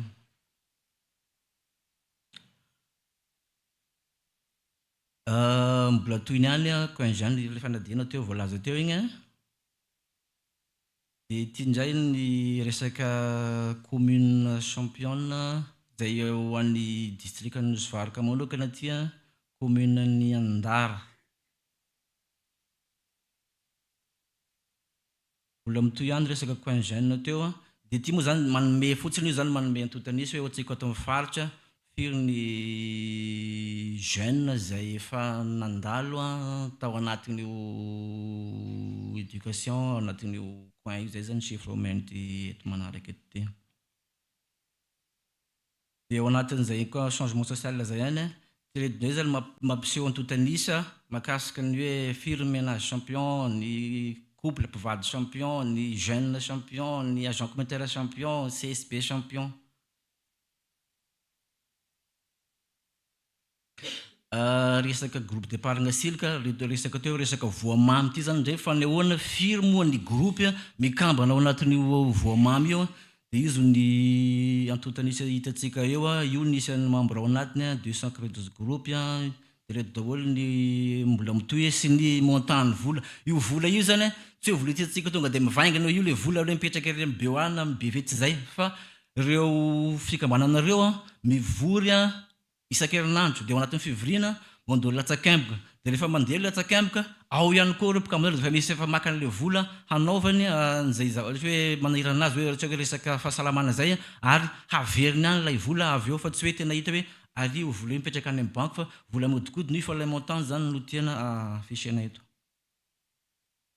Dia izay ireo tompoko lasy tompoko vavy ny ataontsika hoe fintana raha tena hoe alavaina nangamba andro iray maninja atsika eto tsy havita ny zavatra zay nataony excess fa natao tsotsorina ny posation la réalisation fa dia mankasitraka atsika ny natao farany mankasitraka to.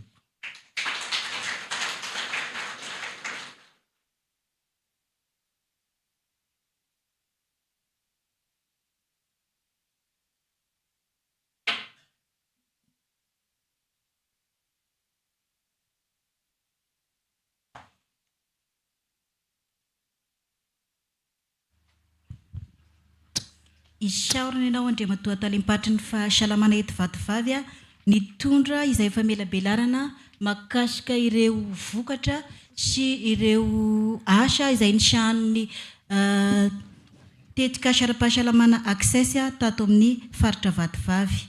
Araka nefa naverimberina teo a ny tetika access dia nanoana trano ny ezaka izay efa nataon'ny ministeran'ny fahasalamam-bahoaka mba azahoany ireo mponina ho antsika moa zany eto vatovavy a misitraka ireo tolotra ara-pahasalamana ara-kalitao moa zany. Izany a dia miaingatra amin'ny famasina fanafody fitaovana fanomezana fahalalana tamin'ny alalan'ny fampiofanana ireo mpiasany fahasalamana sy ireo mpanentana ara-pahasalamana satria naisan'ny fisaboana dia sy hoe misy sabo fosiny a fa hitasika teo hoe changement comportemental. Misy koa ny fiesika izay mila ovana eny anivon'ny fiarahamonina eny a ahafahan'izy ireo manana fomba fiaina ara-pahasalamana. Ho toy ny fandaharam-potoana sika alohany hidiran'ireo médecin inspecteur telo dia ny districtny Nosy ifanadiana ary mananjary dia isy vidéo izay iarahantsika mijery.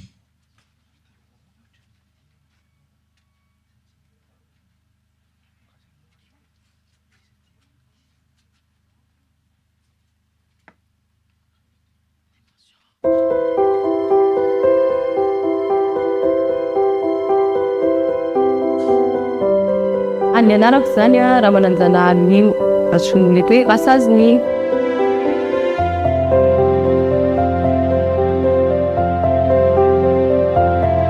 responsable clinique familiale atao CSB mananjara. Ny antony tonga anako nanao rasazy zany indrindra mahafanina manampy hafa, manampy mpiarabelona.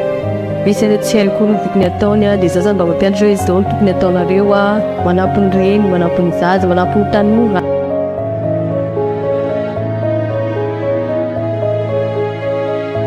Ny fofanina ifanarahako zany hatramin'izay narasazy anako izay dia sécurisation des produits dia ny PFI dia ny SMNI miaraka tamin'ny UCI access. Une formation SMNI zany de santé maternelle néonatale intégrée. Tout le soir zany tamin'ny nandritra ny formation ny SMNI miaraka tamin'ny access de be da be fa tsongaiko manokana eto ny fijerenan'ilay olona rehefa manao hoe oragite postpartum be da be le manuel ny naranay isany manao pratika hita tao daholo rehetrarehetra na santé maternelle na santé néonatale de tonde miteny hoe izao zany tokony atao raha misy an'izao izao mitranga dia izao ny atao.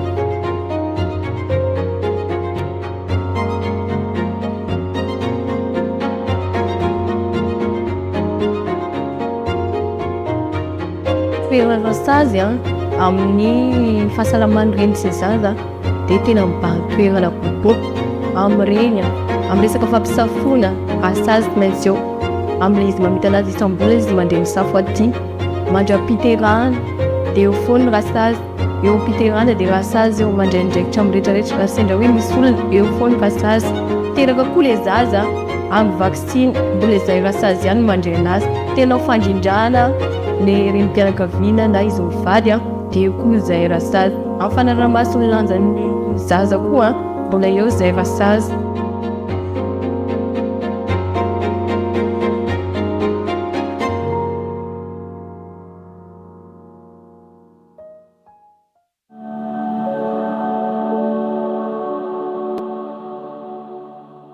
Misaotra ny rasazy mino asika tamin'izay fanazavana fohifohy nomena isika teo izay feno sikisiky misy izy teo ho toy ny fandaharam-potoana dia mifandimbiakatra ety zany ireo médecin inspecteur anankitelo izay atomboka ny médecin inspecteur avy any Nozivarika manasana ho mpanazana tompoko.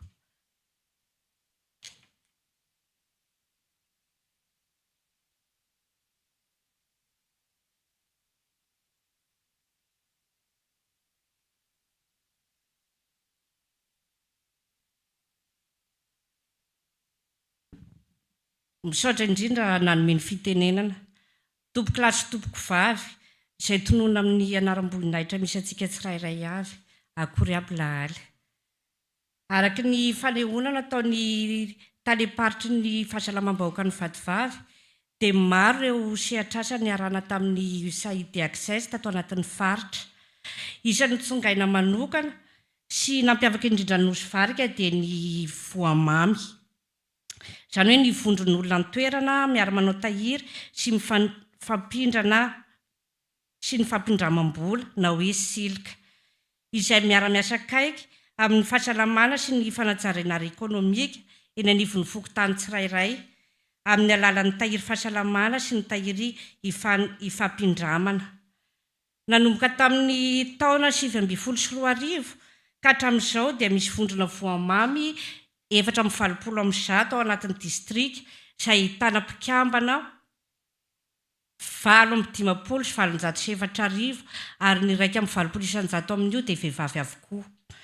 Manana tahiry mahery ny 550 sy 700 tapitrisa ariary ireo fikambanana ireo ary mahery ny 50 tapitrisa ariary ny findramam-bola ao anatiny. commune efatra ao anatin'ny distrika Nosy-Varika no misy azy io dia ny commune Anambay, Fanovelona, Andara ary Nosy-Varika. Maro ireo tombontsoa ny mpikambana ao anatiny na ara-ekônomika na ara-tsosialy na misehitry ny fanabeazana fa indrindrindrindra misehitry ny fahasalamana izay nahitana ny fiakaran'ny tapavitrian'ny mpikambana manatina tombom-pahasalamana rehefa tsy salama. Ankoatr'izay dia isan'ny asa iray irehirehana koa ny fanaovana ny fanamarinan'ny totanisa na RTQA iarahan'ny Ematy sy ny access mifandriombona izay anisan'ny asa nampilamina ny antotanisan'ny distrika indrindra ny antotanisan'ny planning familial eny anivon'ny CSB sy ny TOBIAC. Makasitraka ny USAID access tamin'ny fiara-miasa fa hery lehibe ho anay ny fanampiana ary makasitraka BDB ny ekipa ny USAID access ny asa teny anivon'ny distrika izay tsy nikely soroka sy tsy nitambiasa sara raha niaraka taminay ho fanatsarana amin'ny fahasalamana-bahoaka tao anatin'ny distrika Nosy-Varika. Makasitraka tompoko lahy, makasitraka tompoko vavy.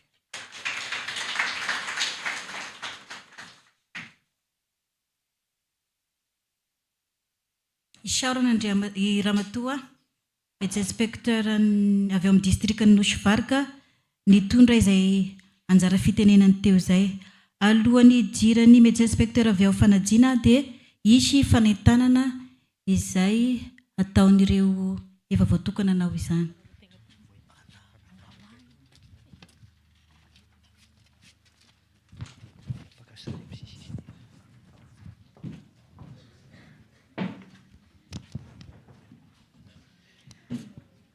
Andao rô iabany mba hiaragna lambanjazan-tanàna eny ka. Lambanjazana eny moana reo viavy maheno zany fa sy ailay. Mba andao koa fa dia hialako anao anio. Sy teny olaola manko merina lastagny hoe aha dia nifanepaka tamin'ny sipanareo taloha tany ndraika anareo. Avokoa anao andrany malohaloha fa iaho mbola misy tambariko vetivety eky dia tratriko ndalana eny menao. Ay karaka mandigny anao ao zany. Akory iny e. Akory mpanentana. Akory hailela raha zay ka nareo koa zany ka tsy eto amin'io. Akory arabisay. Kiza ndraiky ty. Io rehefa fantako. Io rehefa fantako. Io vatinao. Safoko ao nizaka hoe mandrana aloaloha anao. Ay io vadiko izany any raha efa fantako izany any raha taritako anao. Akory reo mivady. Akory. Tsara mi reo fakafantsa. Iaho manko reo ko mpanentana. Ase. Ka ayaw nareo amizao mipetsaka karaha tsy atrana eto. Miditra lalina ny fiainana mivady inao zany. Ampotro ay mipetraka. Ampotro. Ampitaka. Ampitaka. Hitako mareo ko tsy hitaka. Efa izy ndraiky tia madamo? Ay izy ndraiky tsy. Tia access loatsa manko. Zay efa nizakaiko teo. Zay efa nizakaiko teo. Tsy mbola ampy taona zanako voaloha teo no?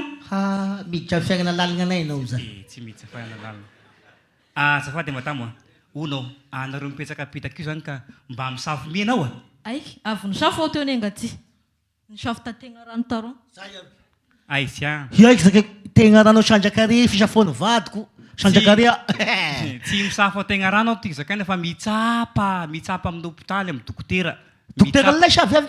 Misy viavy reo dia misy lay dokotera. Asa mantegna la teo anao madamo. Fa fantako izy io. Afesiny. Ino zany tena antonigenao fa oento. Teny tsara ho teny tsara ho. Mitsapa dia ny viavy bevoka dia mila mitsapa indri-pandeha isam-bolana amin'ny dokotera na amin'ny rasazy. Ao ka aminareo apitaka any tsy misy hôpitaly fa an-tanàna Antimy misy. I kibonao zao dia efa lehibe izy io tara fitsapana anao.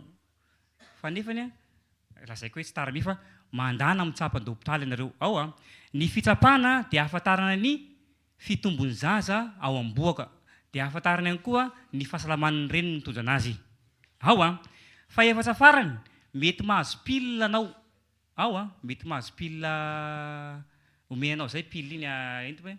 Pile? Izany raha fa alako mampifoaka raha anaty kibony io. Ny tsarany dia mandehany. Io pile io omenanao mba nino mba fiarovanao amin'ny fahavendrezan'ny raha be loatsa eo am-piterahana.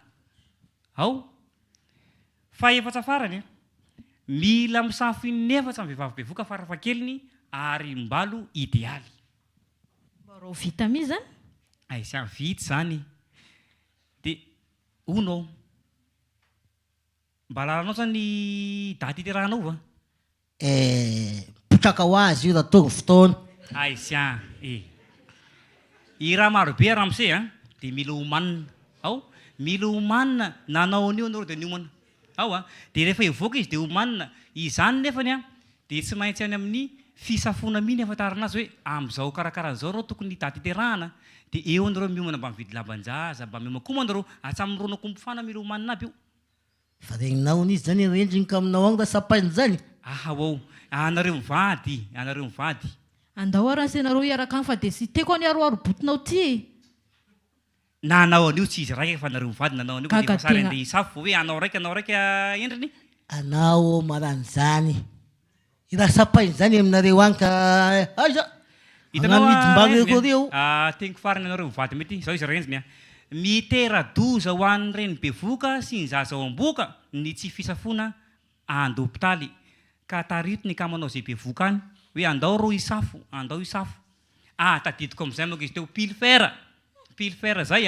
iny ho an'ireo viavy bevoka tsy mampangelakelaka zany ferovana aminareo eo am-piterahana mba tsy ho be losa ny raha very mazava izy zany anjaranay sisa mpanentana ma izy teo mpanentana ma saotra anao anga mpanentana fa mazava izy zany amanagny asika dia magnano fiaina fa andeha hisafo moa zakainao teo isapa dia izy aby misy zany isafo mandeha egny asika roy sady mba hitako koa fandehana egny zany hoe sarasara asika roy maraha fa dia saotra anao anga mpanentana dia ametrapetraky veloma fa mbola lavalava lalagnanay fa maroany raha voambia rô aloaloha koa mangala tainify aika rô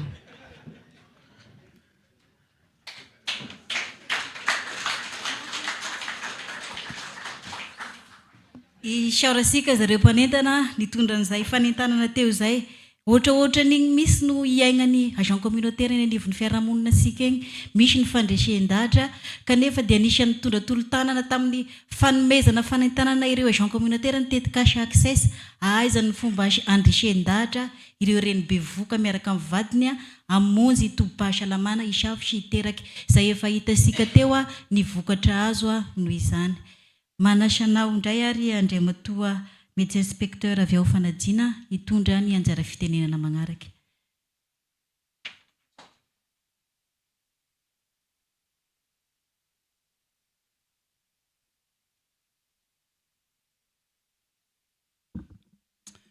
misaotra betsaka nanome fitenenana miarahaba tsika rehetra mamerina ny fiarabana mbako manana ny fiarabanantsika tonga soa tononona amin'ny laram-boninahitra misy anareo tsiraray avy distrika ny fanadina distrika iray ato anatin'ny faritra vatovavy izay ny arahany niara-niasa tamin'ny tetikasa fandaranasa access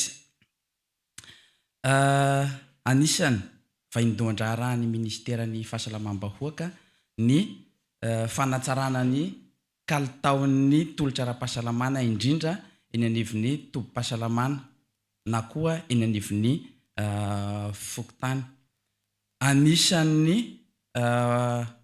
nitondran'ny USAID access tantsorika izay fanatsarana ny kalitaon'ny tolotra ara-pahasalamana eny anivon'ny fokotany izany raha miresaky tsika tolotra ara-pahasalamana eny anivon'ny fokotany dia anisan'izany voaresaka voalohany indrindra amin'izany ny mpanentana ara-pahasalamana araka ny nahitantsika azy teo eny anivon'ny fokotany dia misy mpanentana ara-pahasalamana marobe ireo mpanentana ara-pahasalamana ireo dia nahazo fiofanana avy amin'ny fandaranasa access mba hahafahan'izy ireo mandray an-tanana indrindrandrindra ireo aretina toy ny tazomoka ny kohaka eo ihany koa ny arety-pivalanana ireo mpanentan'ireo araka ny voalaza teo dia nahazo an'izay fifanana izay indrindra mahakasika ny fanaraha-maso ny fitombony sasa latsaky ny 5 taona eo ihany koa ny fanentanana ny olona mba hanao an'ilay fitsapana araky nahitantsika azy teo ny fanentanana nataony zareo vo eo dia anisan'ny zava-dehibe ny fahaizan'ireo mpanentana ara-pahasalamana mandresy lahatra ny vehivavy mba hitsapa eny amin'ny tombom-pahasalamana satria anisan'ny tanjona anankiray lehibe ny ministeran'ny fahasalamana araky ny voalaza teo ny fanenanany tahapahafatesan'ny reny sy ny zaza dia anisan'ny fanentanana nataony zareo ihany koa ny fandefasana ny vehivavy bevoka mba hiteraka eny amin'ny tombom-pahasalamana ny fanaovana vaksiny indrindrandrindra ny resaka fanentanana ny fahadiovana eny anivon'ny fokotany noho izany dia anisan'ny mitazona ny anjara toerany lehibe ny mpanentana ara-pahasalamana satria noho izy mifanerasera akaiky amin'ny vahoaka indrindra amin'ny ireo fokotany na toerana lavitra ny CSB eo ihany koa ny fampiakarana an'ireo ataontsika hoe tondro eny anivon'ny CSB ary mba hahafahan'ireo vahoaka ireo misitraka ny tolotra ara-pahasalamana tsy tapaka ary manaraka ny fenitra ho an'ny distrika ny fanadiana dia efa nanomboka tamin'ny taona volana jona 2024 no efa nanomboka ny sitaka tsikelikely ny fandaranasa access zany hoe efa tsisy birao itsony zany tao amin'ny distrika ny fanadiana nefa ny asa rehetra eny anivon'ny communauté dia mbola nitoy hatrany ary ny birao avy ety mananjary no niara ny sala nanatanterana an'ireo activité communautaire rehetra tao amin'ny distrika ny fanadiana araky ny voalaza teo hoe midadasika ny distrika dia matetika tsy araky ny CFCSB no manaramaso an'ireo AC reo dia nisan'ilay approche zay napetraky ny tetikasa ny fandaranasa USAID access dia ny fanaovana ny tombanezaka an'ireo AC mba ahafahana mitiliny ilay antsoina hoe relais communautaire ireo relais communautaire ireo no anisan'ny manampy ny CSB mba hanaramaso na hanao tohana tantsoroka ireo AC namany ho an'ny distrika ny fanadiana dia manana relais communautaire 3 zany hoe roa isaky ny commune satria ny distrika ny fanadiana dia 15 commune dia manana relais communautaire 3 zany izay manatsara ny fanangonana an'ireo atotanisa indrindra mampisena ny fahadisoana ao anatin'ny tatitra zay ataon'ireo mpanentana ara-pahasalamana naman'ireo raha mijery daty vitsivitsitsika dia tany amin'ny novambra 2024 no nanao ny renforcement des compétences zany hoe nanatsara ny fahaiza-manao an'ireo relais communautaire ireo ny fandaranasa access tamin'ny tany volana jona 2024 no nanao formation zany hoe fiofanana ny relais communautaire izay niarahana tamin'ny CFCSB mba ahafahan'izy ireo mahafantatra sy mahavoafehy ny asa sy ny andraikitra sahan'ireo relais communautaire ireo tany amin'ny volana mars 2024 dia nisy ny tsona hoe revue trimestrielle zany hoe fanangonana ireo relais communautaire ireo mba ahafahana mijery sy manao tombanezaka ny asan'izy ireo ny fizarana traikefa eo ihany koa ny fijerenan'ny olana sy ny famahanan'ny olana eny anivon'ny fokotany sy manodidina ny asan'izy ireo amin'izay tantsoroka ataon'izay tamin'izany ihany koa no jerenan'ny fahafenoan'ny tatitra satria anisan'ny asa lehibe iantsirohan'ireo relais communautaire ireo ny manao tantsoroka ny namany amin'ny famenonan'ny tatitra dia eo zany no ijerena hoe ara-potoana ve feno tsara ve ny tatitra satria anisan'ny zava-dehibe zay resaka tatitra izay ary tamin'ny volana jona teo tamin'ity taona ity no nanatanteraka ny revue trimestrielle faharoa zany hoe fa navita revue anankiroa zany ireo relais communautaire ireo ho an'ny distrika ny fanadiana amin'ny akapobeany tsara ny vokatra azo mahakasika ny famenoana ny tatitra sy ny tantsoroka ataon'ireo relais communautaire ireo. Ireo relais communautaire ireo koa dia omena karazana fandrisika arakaraky ny asa vitany amin'izay tantsoroka ny asenamany zay, dia misy fandrisika omena azy raha ohatra ka mahavita ray izy ohatra na roa, dia misy fandrisika mifanaraka amin'izay omena azy. Iny zavatra iny zany mba hahafahana izy ireo manao tantsoroka bebe kokoa an'ireo ase namany. Raha fitiana dia anisan'ny manampy be dia be ny CSB, ny relais communautaire, ary anisan'ny manatsara ny kalitaon'ny tatitra, anisany mafeny kokoa ny rapport zay ataon'ireo asenamandreo ary manomboka miakatra ny ataontsika hoe lanjan'ny asenamany satria tsy mitovy ary tsara kokoa zany raha reo ase samby ase no mifanatoro.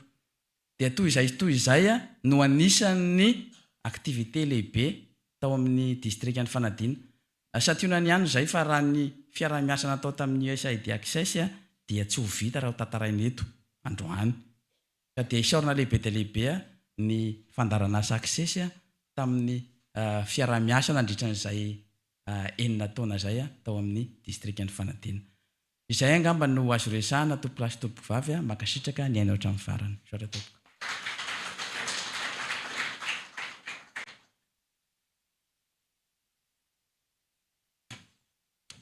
Mankasitraka Andriamatoa médecin inspecteur avy amin'ny district ny Fanadina nitondra ny ampahany amin'ireo asa izay nitanterahany tetsikasa Access tao Ifanadina.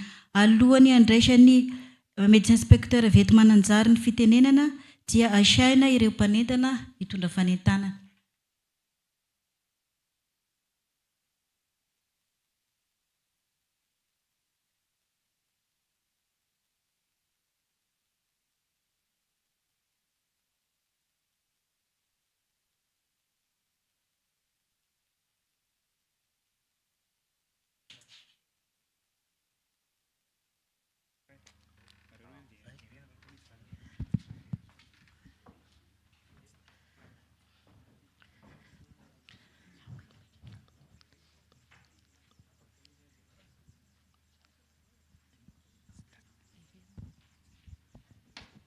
Iteny radio koa izany tenona vaovao mbana fanentanana ara-pahasalamana.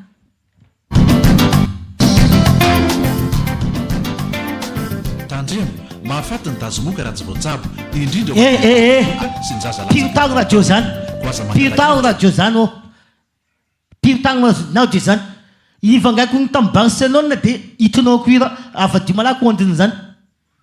Anao ty dia tena sy mba lena retraka fahasalamana mbana vaovao misy ka fahasalamana anao nino efa maregny vaovao aby ao ka piotao zany vai ondiny. Zaho zao dia mivaly fifidianana dia sy fantatra hoe izy député lany amin'ny sena eto. Izany mahoatsy fantatra efa regny tary dia i député Maurice Izemiazy na ny député tamintsika teto. Miteny volana indrindrina anao zany fa efa taranao an'izany. Ody ny ato. Zay araka nenao. Ody ny andragnony rô. Mandroso. Ino loatra raha mampitamba maraina dia avy amin'ny ray endriny saona ka. Ka inao zalay.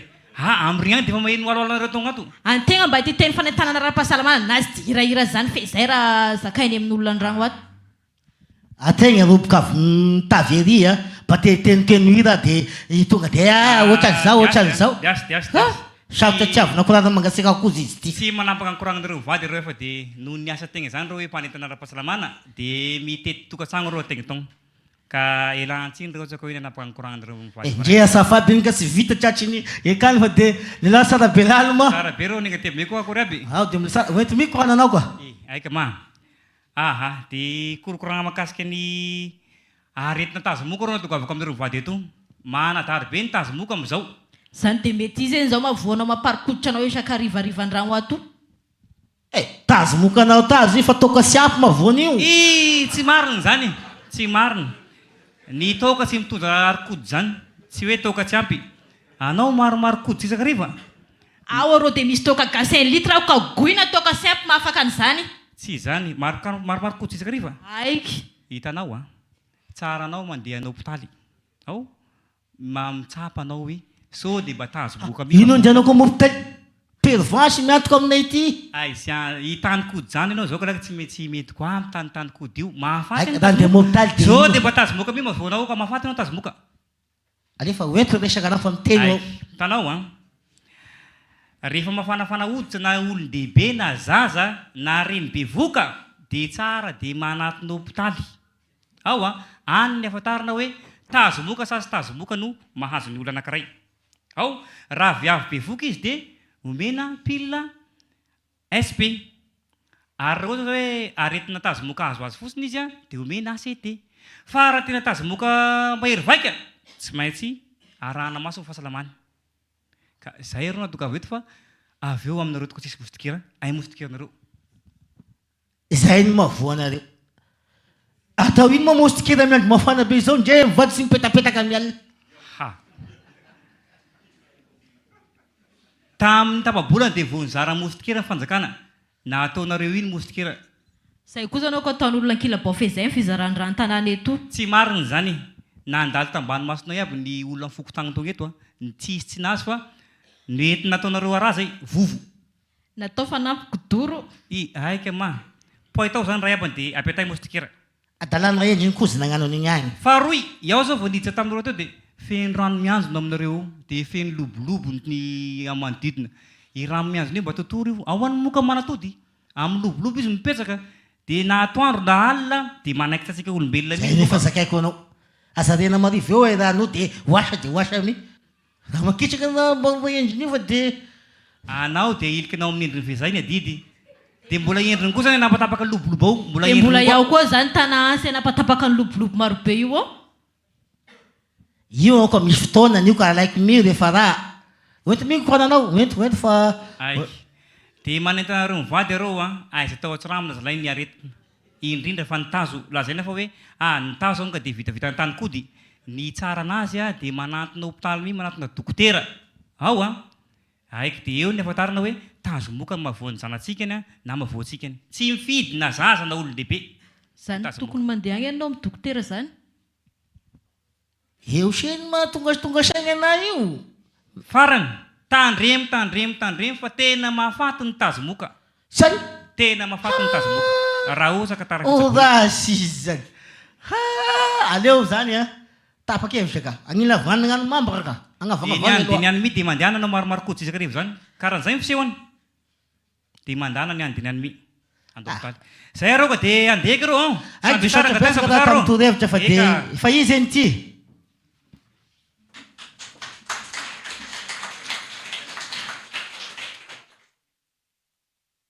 mbola isarantsika hatrany ery Jean Begodasy a mitondra fanentanana fanalana amoamo amin'ity lanonana ataosika ety araka ny fandaharam-potoana teo dia manasanao andriamatoa médecin inspecteur ny Mananjary andray anjara fitenenana manaraka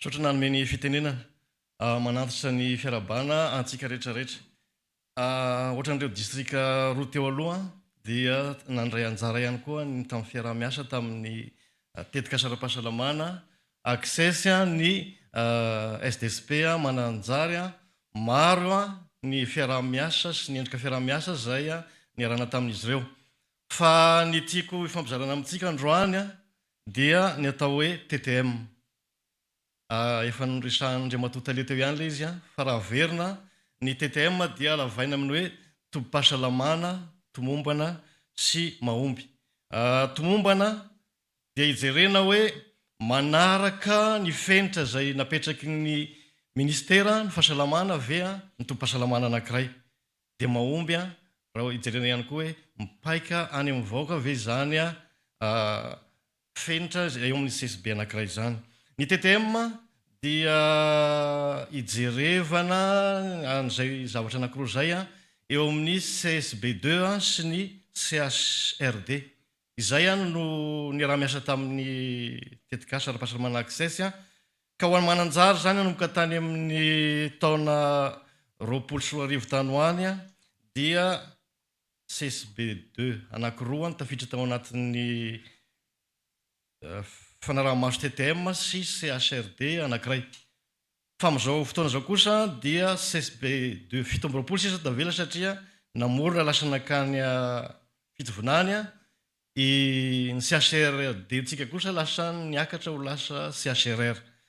Dia rehefa natao ny tombana tamin'ny amin'ireo CSB ireo zany jerena dia eo amin'ny CSB 4 eo amin'ny CSB2 7 misy ato anatin'ny distrikta Mananjary no efa voalaza sy voamarina fa CSB TTM izy.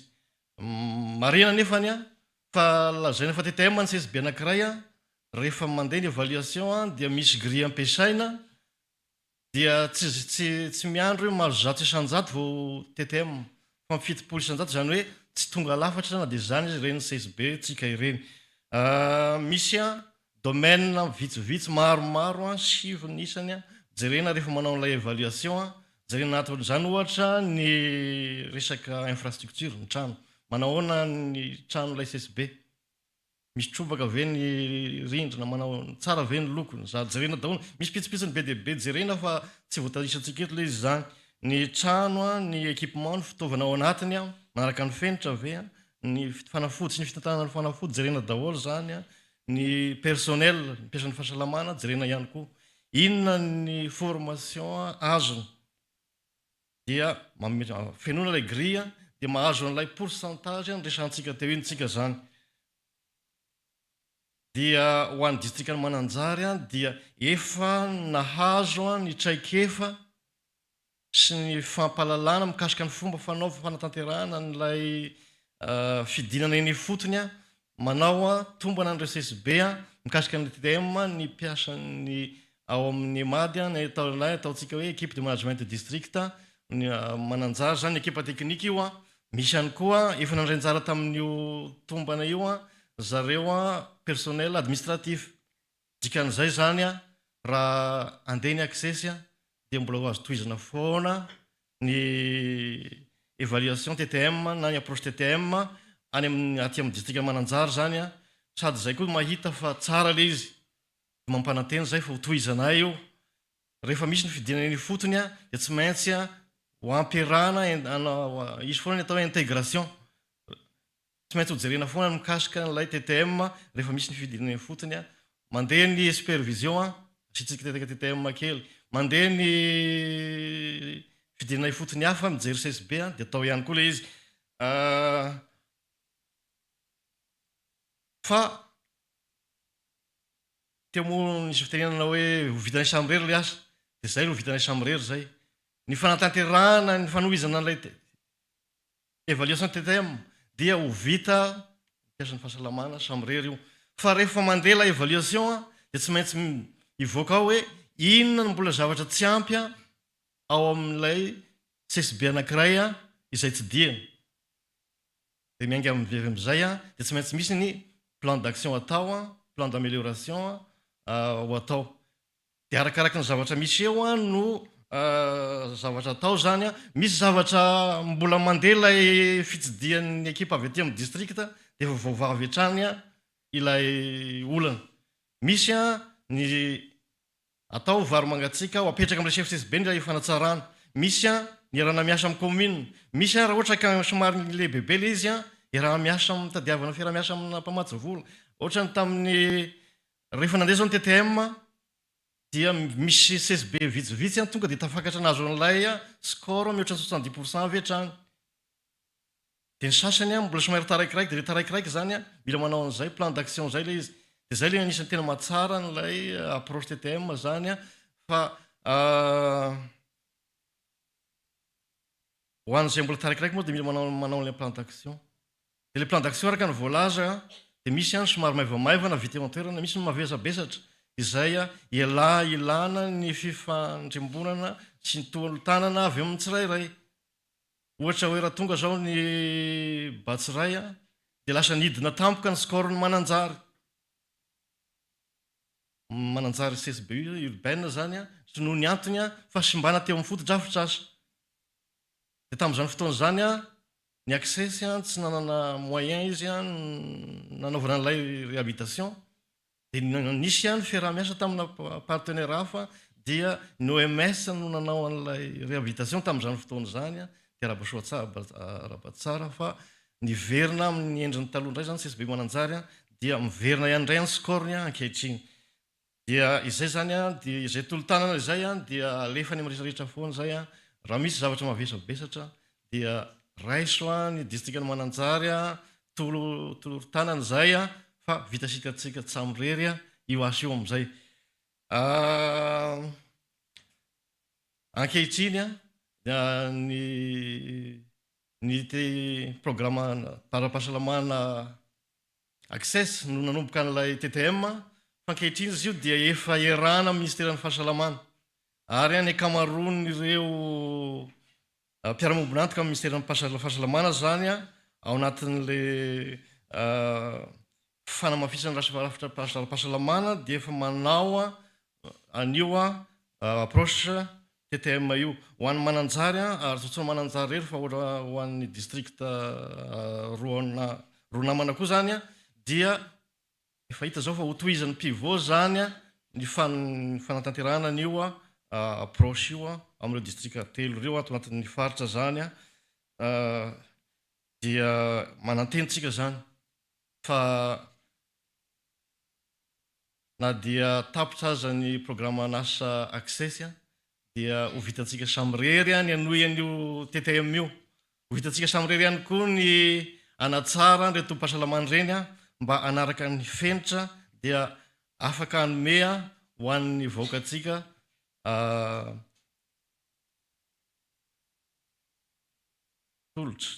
tolotra ara-pahasalamana manaraka ny fenitra dia tsy hay tsy sotra ny programme ara-pahasalamana access sotra betsaka anareo tamin'ny fanohanana ritran'izay taona maromaro ny arahana zay mananteny zay raha mbola misy ny any aoriana dia mbola vonina foana ny distrika Mananjary amin'ny fiarah-miasa sotra ndreza tompoko sotra naritra ny ainy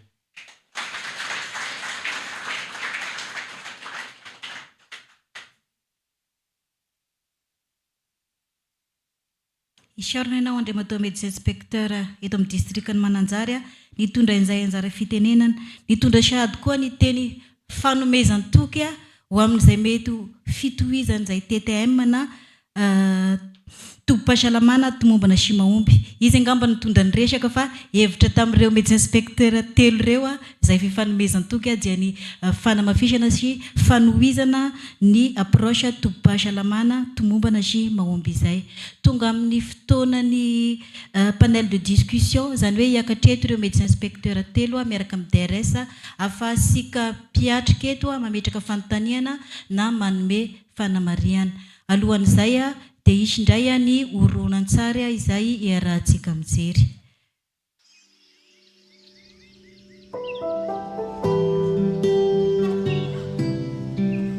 za zany docteur Anitra chef CSB2 eto Kianjavato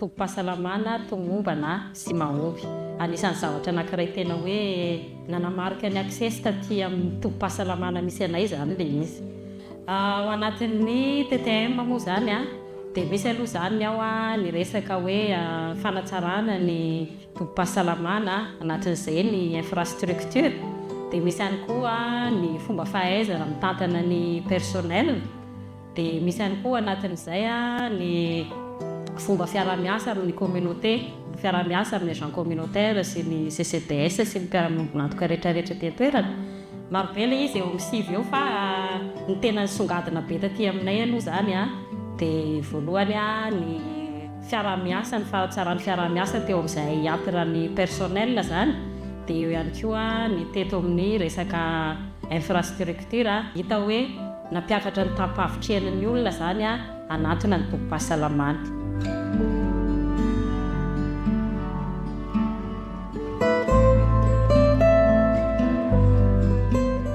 raisiko fotsiny zao ohatra ny amin'ny resaka infrastructure ty bâtiment hitatsika ty zao ny bâtiment fiasanay dia hitatsika tsara izy hoe mbola voaloko vita entretien vovovonikasy ohatr'izany tao anatin'ny fanarahana tsara n'ilay hoe tombom-pahasalamana tomombana sy mahomby zahay dia ohatran'ny karazany nanao fifaninanana amin'ny tenanay ihany izay no mifaninana amin'ny tombom-pahasalamana misy anay fa tsy hoe mifaninana mihafa. Ao anatin'ny TTM izay manaraka hoe tokony ohatr'izao norme CSB, tokony ohatr'izao, tokony ohatr'izao, dia miezaka manenjika izay hoe atraizitsika izao, 4% tsika izao, inona mbola tsy tratra, inona mbola tsy tratra. Dia manenjika izany izay ohatra hoe miainga izao izay voalohany 70% ohatra dia miainga foana lasa foana dia miezaka manatratra ohatra 80%, dia miezaka manatratra 85%, izany hoe ny efa tsara teo aloha izany tazomina foana fa miezaka mameno an'izay hoe inona no mbola tsy feno ao anatin'ilay TTM.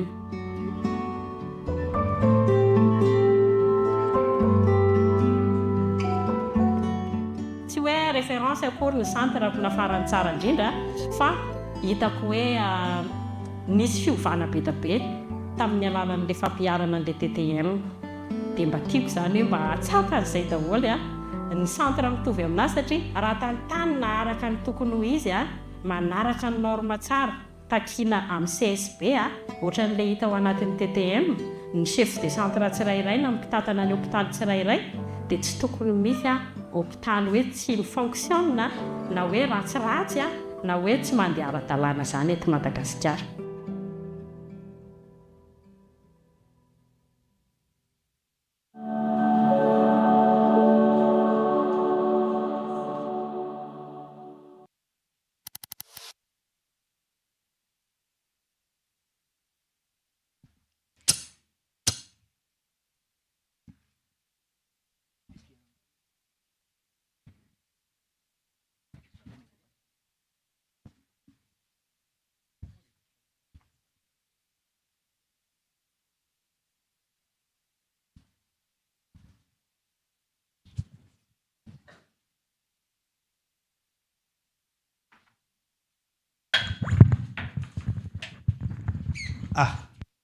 Ka ino moa mampiomako magnanao sady mampipozipozy anao ty endriny andeha hitondra ny zaza ty atao vaksiny amin'ny dispensaire eo ka mandingan'ilay mpanentana iny tarikana eo avy eo. Hoaza tsara mivoany varangaragna io moa anao ahitanao anazy fa tsisy andehandeha motsary mahita raha koragnina eo. O enjy mibamma andao rô andao amizay rô enjy mbamora dasika ho avy andao raha ka iza ndraiky zany nagnaso anao zany iza anao ty moa ka dia efa tsy fantatra koa lela olona mitaritarika anao magnasonaso anao eto hoe tsy fantatra ka izy zany ilay mpanentana iny ianao zany aisy andao raha enjy mbamora raha andeha efa atandro mi andro azafady raha iabana izy anao alohaka izy iaho mpanentana ara-pahasalamana anao zalay ase zay taritako ny vatinao anao vaksiny eny io andeha hitondra zanakao ty atao vaksiny agnano ino anao vaksiny ô ay dia sy ampagnanovoko an'izany misy dia efa mizaka teo iny zany tsy mahazo magnano an'izany vaksiny isaky mesika zao aisy ny vaksina iabany dia manampy fiarovana ny herin'ny zaza maro mako ny karazana aretina misy ny aretina lefa kosatra misy ny tétanosy misy ny tuberculose sisa dia no ny fanaovana vaksiny dia miaro ny zaza amin'izany aretin'ny zany reo zany hitanao ka ino koa ma raha ty atao manabatabalo amin'ny korana ndana anao mivoaka tokotany avela eo ka zaza io ka avela eo izy aisy mety tsy fanaovana vaksiny tamin'ny fakely zao tonga anazy io malemy hitanao ny tany hoe dia bingo aby zany an'iziny efa mba namboatra vaksiny tamin'ny kely va tsy raha misy olona raha an'izany efa dia tahiny razana sy raha igny dia samy tsara tsara ny zaza atao vaksiny mety zay iny zao mahavoana azy io tsy vita vaksiny fakely io dia voana rehefa kosatsy io malemy bingo ny tanany zany ianao raha nizakaiko anao hoe isaky mesika dia vaksiny isaky mesika dia vaksiny ino aby zany tsy hoe isaky mesika dia vaksiny iabany fa efa misy tety andro na calendrier eny amin'ny tombom-pahasalamana dia rehefa tonga io dia manao vaksiny na hoe rappel ozy izy ny fitenin'ny vazaha zay ka teneno kosa manao ty tiangery sa tiamany anao ty fa nintosintona eto roka dia fantako raha tena atao raha zaza miaraka aminay aronga io koa dia anao maka hainao tonokalo makasika vaksiny io mahay misaka amoreo hoe laha tiana mba ho sala ze zanaka mampala moa fe fantatrao ny fanefitra atao ahasalany zanakao manina fainao reny no nitezam-benimbeny nefa misy ny aretina tiany koa adava reny aza misalasala resondrony reny zanakao dedekoko polio no fanefitra atao asala asitana ompinalitra ianao laha visaka mibaby de mivadika mitrotro ny aretina de manifatratrao nikotrotro idada hitanao zany je zanakao de mahay tononkalo makasika amin'ny vaksiny rô iabany ary ka raha mahain'izany jiva de asa mafataritaan'izany ategna kosiagna pitaka fa izay de anao ka zaho itsarenziny ampitodika anao manao koa anao vitao ny vaksiny enina aloha amin'ny faharotana ny zaza ao de mila anareo mivady mihitsy ny aloha mitondra ny zaza io atao vaksiny de any koa iabany mba mafahantsa bebe kokoa makasika ny vaksiny zany ao aika aika ino koza moa ity zay arao ka andeky arao saka raha ay tsy magnino araka ndendana anao miaraka aminazy agny fa sy magnino fa vilay lahy koza mba anao koza ka sy nikoragna tamin'ny vadinao melo koza nao io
afaka manangatanana afaka mametraka fanotaninana makasika ny access makasika an'ireo vokatra zay novela belarina tamintsika teo raha misy manitikitika misy fanamariana tokony atao de fotoanany zao afahasika mametraka an'izay fanotanina zay ka de manentana atsika mpanazana tompoko ametraka fanotanina anao fanamariana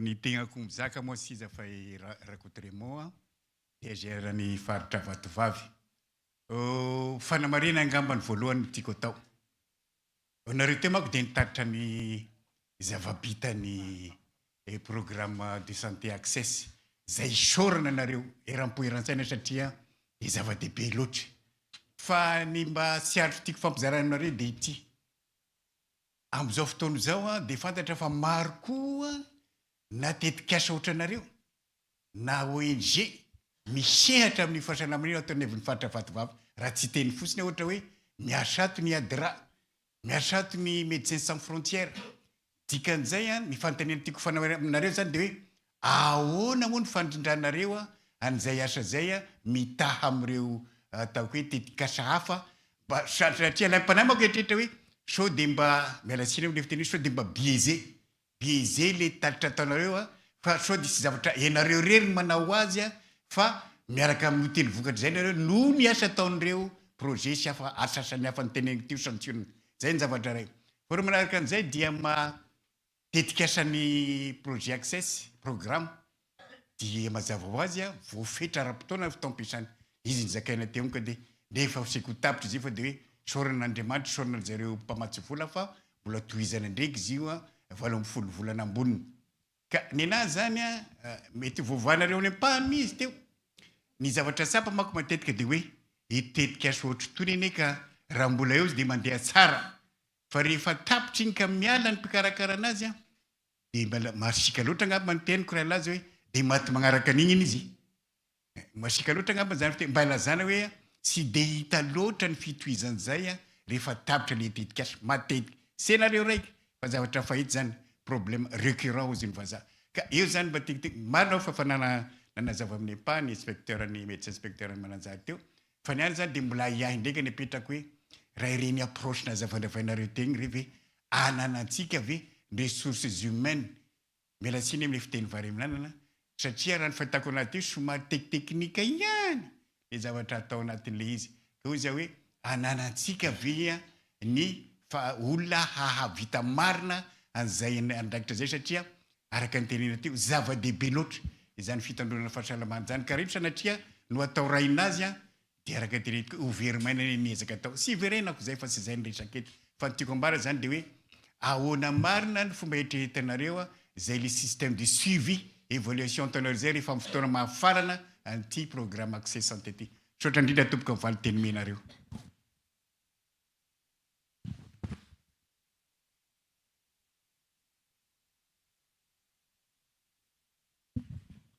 Ho asesisika ve le fanontaniana sa tonga dia maly ianareo? Asesy sy roaroa sy telotelo ao ary fanontaniana manaraka indray ary tompoko asika eny toerana.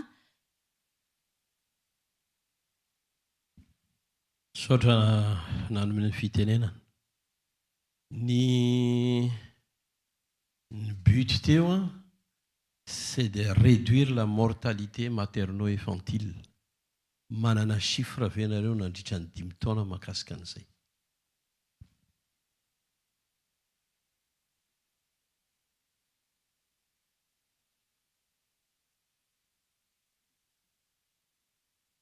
Raha ohatra ka tsy misy ny fanontaniana, zany hoe tsy misy moa zany fa mbola sy vonona isika metraka dia ho asia isika izy ireo amaly aloha izay fanontaniana nipetraka teo izay. Isika eny toerana zany dia efa manomana sahady inona ny fanontaniana manaraka.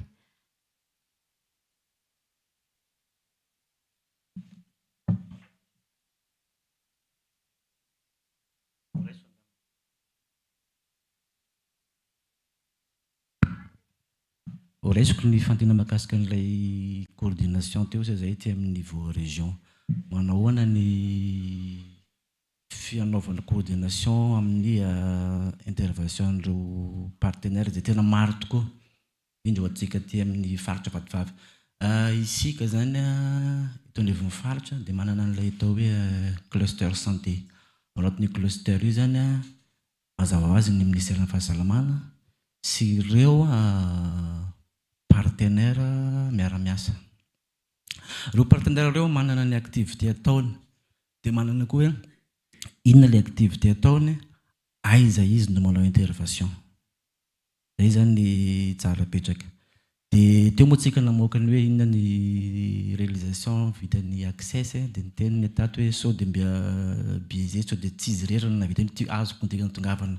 Arak'izay ny tenantsika teo ny access zany manao intervention presque ataontsika hoe paquet fiteny azy paquet complet zany hoe idirany daholo ireo activité rehetra.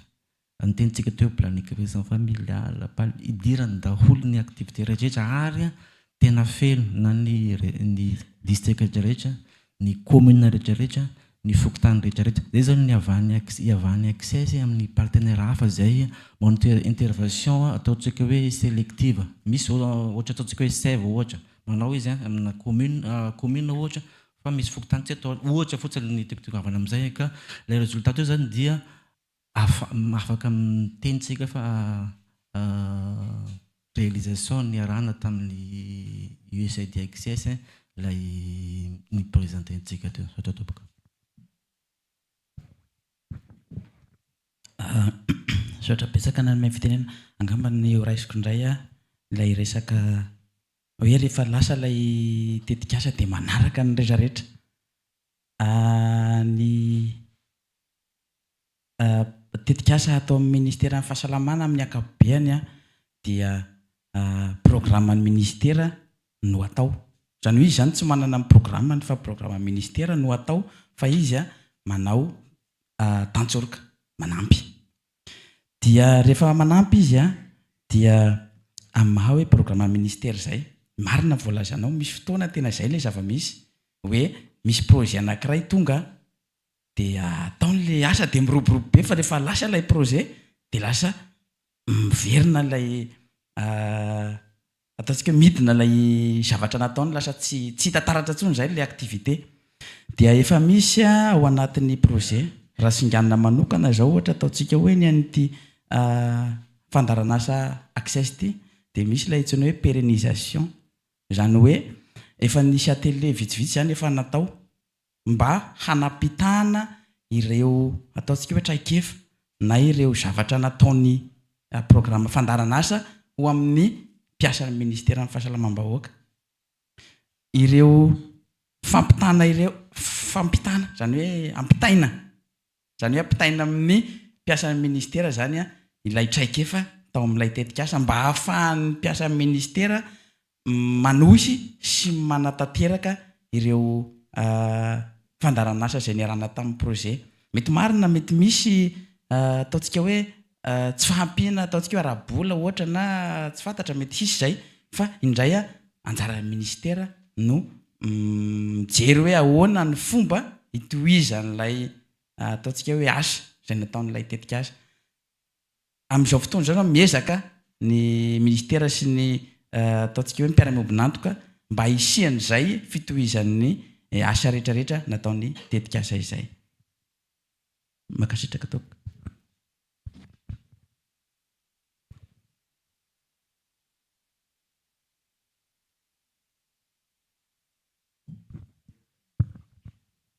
mahakasika ilay totanisa teo hoe ny fidinan'ny tapahafatesan'ny reny sy ny zaza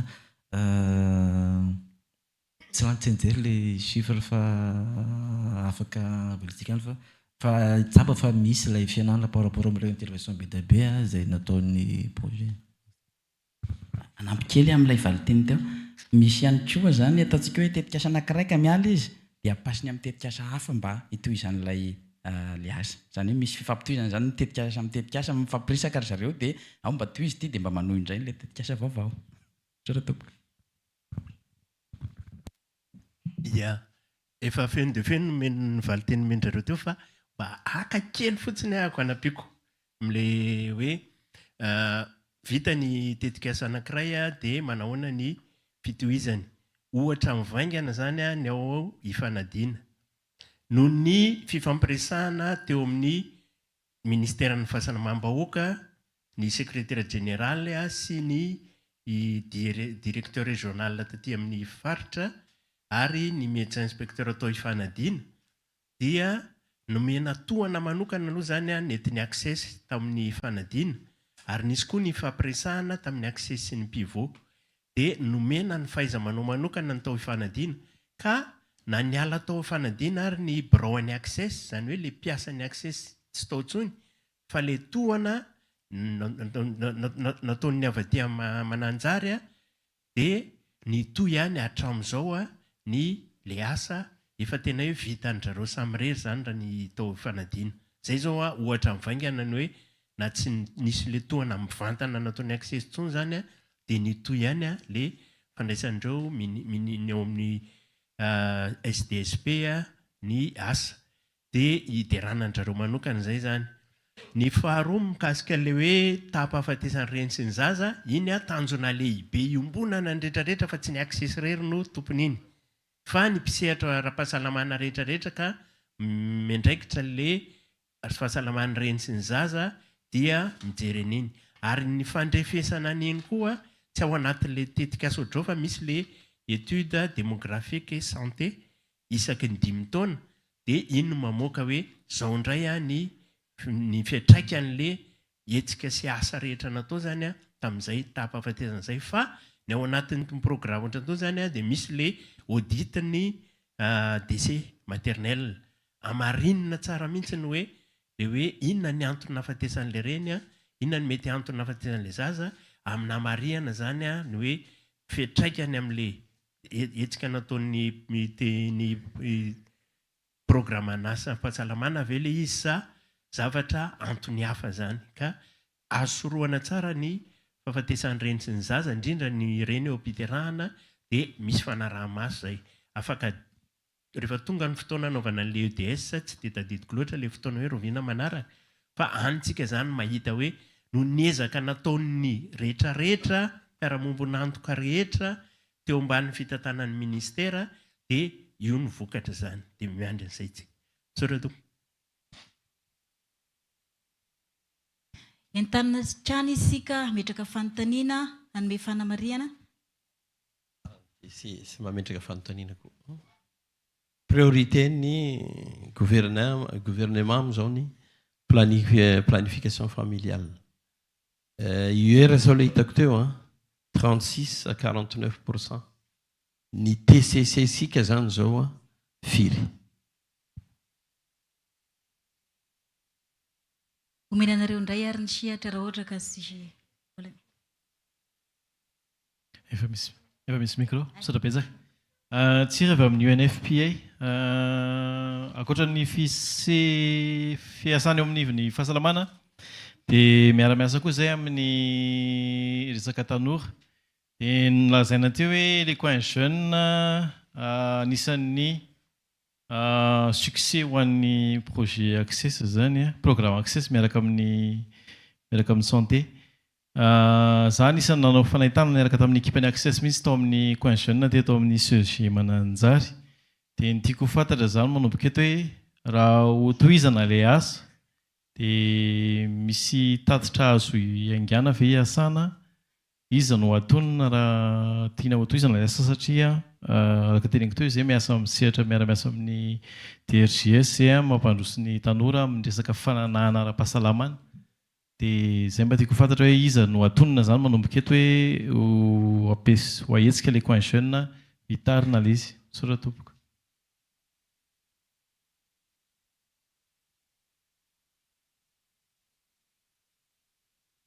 Mbola misy metraka fanontaniana ve? Arô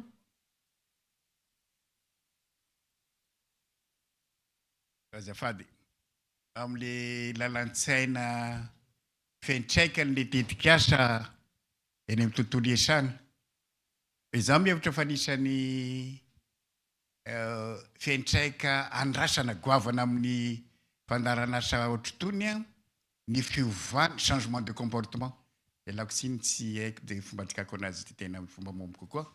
Le changement de comportement dia izay indrindra no tiako anteneninareo hoe inona moa zany raha refesina ny vokatra azontsika mba tsy lazako hoe azonareo amin'ny izay resaka changement de comportement satria amiko anisan'ny singa goavana io amin'ny fahombiazan'le asa ataonareo satria na fanentana raha tororinareo kanefa ny olona tsy mandray an'le fanentanareo zay ka miteraka an'izay changement de comportement zay dia veriko fa mety hoerim-poverymaina ihany ny zavatra ataontsika.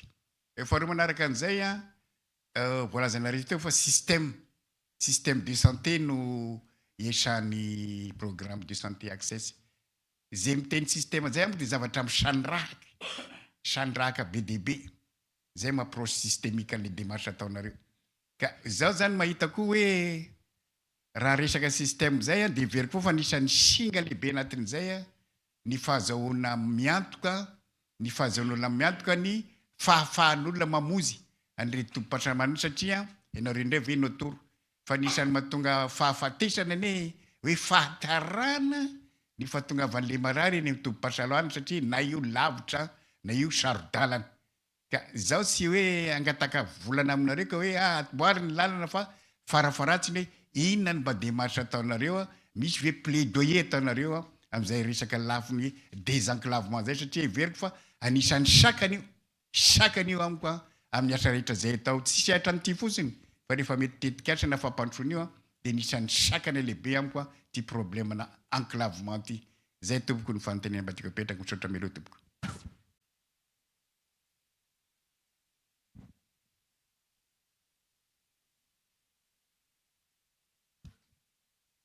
raha mbola sisy fanontaniana vonona dia omesika sihatra izy efatra mianadamianaka hitondra ny valim-panontaniana izay napetraka sika teo.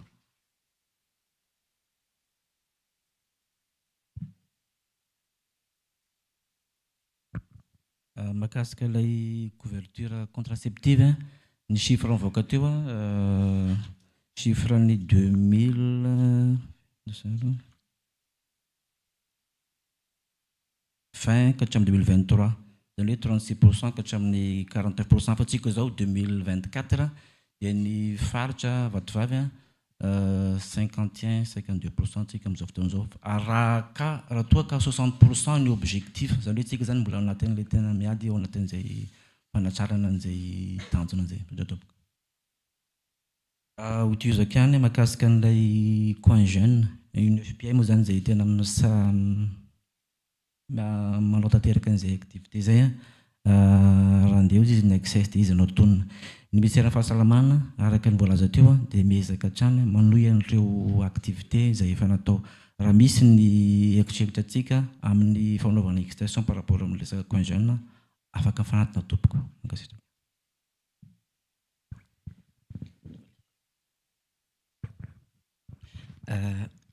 mikasika an'ilay impactny le fiatraikan'ny fandaran'asa amin'ny resaka changement de comportement izy teo angamba mandradiso dia resaka système de santé tena marina fa sarotra be manova olona raha hoe changement de comportement andresahana dia mahakasika an'izay indrindra no anisany anomezana satria zay le vision zay zany le stratégie hoe anomezana traikefa sy anomezana fiofanana an'ireo mpanentana ara-pahasalamana mba ho hanana n'ilay antsoina hoe fahaiza-manao andresy lahatra olona zay zany anisan'ny approche anankiray nentin'ny fandaran'asa access indrindrandrindra zay fanofanana ny mpanentana ara-pahasalamana satria ireny no tena misehatra eny anivon'ny fiarahamonina eny dia anisan'ny zay koa ilay efa niresahana teo hoe nasiana koa ilay antsoina hoe tombanesaka ho an'ny mpanentana ara-pahasalamana zany hoe ireo mpanentan'ireo zany sady efa omena atao hoe fiofanana izy no asiana ilay tombanesaka mba hahitana hoe iza no tena mpanentana ara-pahasalamana mahaiky koa noho ny namany tsy hoe tsy mahay ny namany fa izy mahaiky koa noho ny namany dia avy eo izy le mahaiky koa ny namany iny mampianatra koa ny namany mba hahanana an'izay atao hoe traikefa sy fahaiza-manao amin'ny resaka fanentanana sy fanovam-pihetsika eny anivon'ny fiarahamonina izay ny fandaran'asa access dia mpanofana an'ireo mpanentan'ireo fa ireo mpanentan'ireny mijanona eny foana rehefa miala ny fandaran'asa access eny foana reny mpanentan'ireny fa tsy miala ntsony tsy hovaina ntsony ary ampiana azy ny anaovana azy satria ny olona miampitombo dia mila ampiana zany reny mpanentana ara-pahasalamana reny système d'enclavement tena marina zay satria io zany tsy ho voavahan'ny ministère ny fahasalamana ny antsoina hoe enclavement fa io zany tena hoe ny ministère maromaro ny tokony miara-miasa zay voavaovahany enclavement fa ny mifandraika amin'ilay teo ihany ilay rafitra napetraka no fanina reo mpanentan'ireo satria ireny ny any amin'ny surtout le any amin'ny toerana ataontsika hoe lavitra dia mba misy zavatra azon'ireo mpanentan'ireo atao satria lavitra ny tompo-pahasalamana dia ilay mpanentana zany raha ataontsika matazomoaka ohatra na tsy fantatro aretina mba azondreo atsaboana dia mba tsaboany zareo ny eo ihany koa ataontsika hoe ny resaka fanabeazanaisana ohatra misy an'ireo mpanentan'ireo efa nofanina amin'ny resaka fanabeazanaisana mba ho afaka handray an-tanana ny vahoaka any amin'ny toerana ataontsika hoe lavitra ny tompo-pahasalamana zay angamba no azoko malina sao dia mbola misy afaka nampy ny namana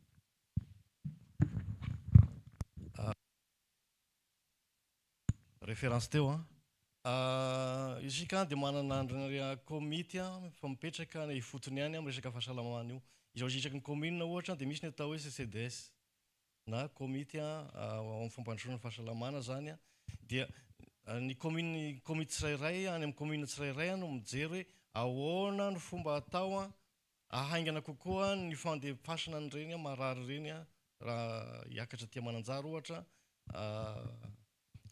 fitsaboana fanohizana fitsaboana azy ireny ankoatran'izay ny aty zay aty an-tanàna ihany koa dia mijery ahoana ny fomba hanatsarana nizay fa tsika zao manana ambulance anankiray ao efa nidalana ampijerena hoe manao ahoana ny fomba ampiasana anazy dia ny pivot moa zany anisan'ny zavatra iaraha-miasa koa zany ohatra ny iaraha-miasa tamin'ny access ihany dia tohizina foana fiaraha-miasa amin'ireo fiaraha-miantika teoriana sy ny mbola tavajanony eo an-toerana hoe ahoana no ampiasantsika anazy ireny zany ampy dia ampy ny voalazan'ny namako teo aloha fa toizako kely maka an'ilay resaka référence ho antsika faritra vatovavy mahakasika ilay référence misy ny tantsorika hoentin'ny tsika tsy partenaire miala ny ray mitrako ny hafa misy ny pivot zay manao référence mihitsy au niveau du centre zay hita hoe plus spécialisé kokoa par rapport am'fandraisana an'ilay aretina dia fa misy cible zany ilay izy raha isina atao gratuit fa ny vava-bevoka sy ny zaza latsaky ny 5 taona dia raisina tanana ao anatin'izay référence zay fa nosy valika efa manomboka amin'izao fa mananjary eo andalan'ny fametrahana anazy mety eo amin'ny mois d'octobre angamba dia efa hanomboka zay zavatra zay akasitraka tompoko. Eny ary isika moa dia fantatra fa tena manana fanontaniana tiana apetraka amin'ireo tompona andraikitra manoloana isika eto kanefa na izany na izany dia fehezin'ny fotoana ihany isika eto dia mandeha ny fotoana mino aho fa raha misy fanontaniana mbola any anaty sika any ka tiantsika hopetraka dia misokatra ho antsika sirairay ny bureau DRS eny amin'ny hôpitaly be Mananjary ny any fanadina ny ao amin'ny médecin inspecteur ary ho an'ny zareo any nosy varika ka dia manentana antsika metraka an'izay ny fanontaniana mety manitikitika sika any ka sy voapetraka sika eto noho izay fahatereny fotoana izay raha ny fandarana fotoana eny am-pelatana sika dia iroso amin'ny fanolorana ireo fitaovana izay tolotry ny tetikasa ara-pahasalamana access ho an'ny fiteleovam-paritry ny fahasalamana eto vatovavy sy eny anivon'ny distrika isika izao ho fandaminana dia ny tompona andraikitra ao amin'ny access no hanolotra izany ho an'ireto manam-pahefana izay nasay isika ary ireo manam-pahefana kosa no hanolotra azy ho an'ireo tompona andraikitry ny solotenan'ny ministeran'ny fahasalamana dia ny médecin inspecteur isaky ny distrika sy ny DRS koa manasa sika ary tompoka iroso amin'izay fanolorana ny fitaovana izay.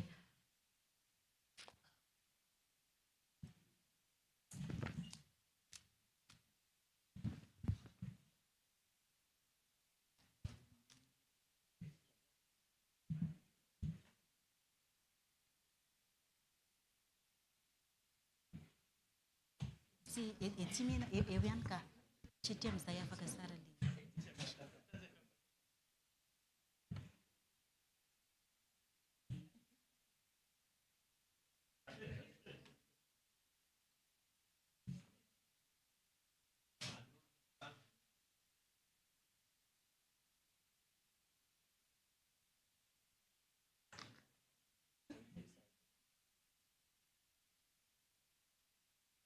le vidéo.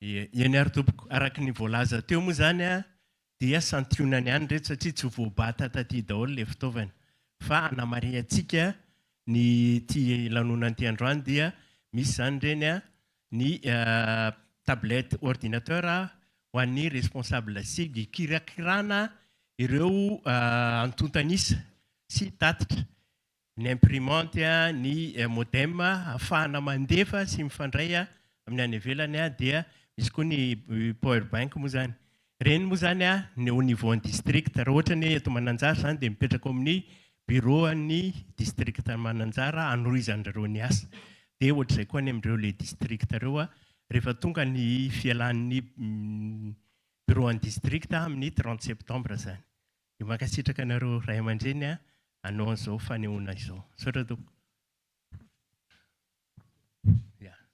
Ho araha sika tehaka amin'ny revitrevitra angamba ny fanolorana an'ireto fitaovana avy amin'ny tetikasa access ireto.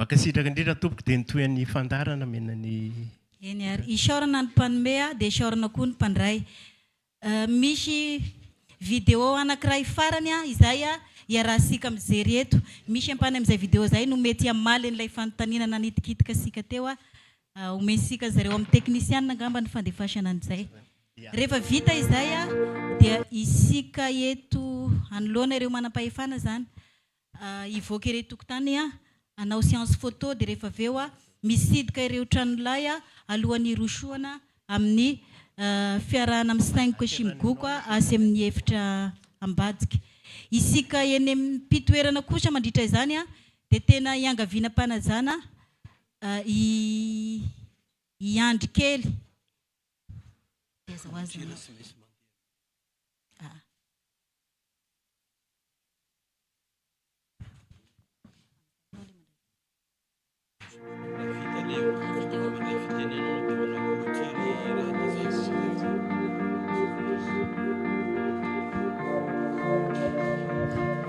Mandiana manatona ny olona mianara aminy tiavo izy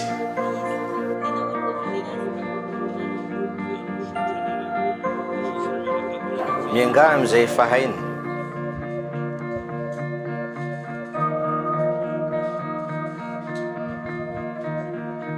manorena amin'izay fananany fa ho an'ireo mpitarika tena mahay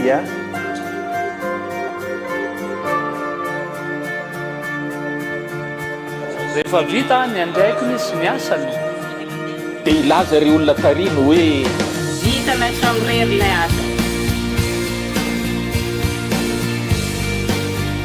vita ilay famorera ilay asa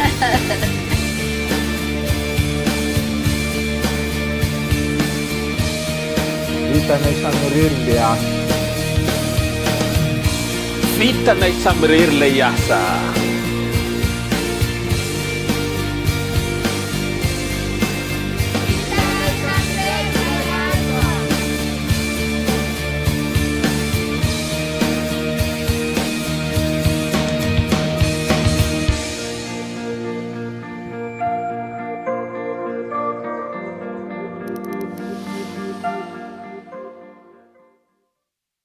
alohan'ny irisoasika amin'izay fiarahana makasary zay nefa sy mialohan'ny amarana ny DAGR nantaleny fitantanandrara amin'ny ankapobeny amin'ny faritra anakatonany amin'ny fomba ofisialy ity lanonana atresika ety dia manasa-panazananao andriamatoa député andray anjara fitenena.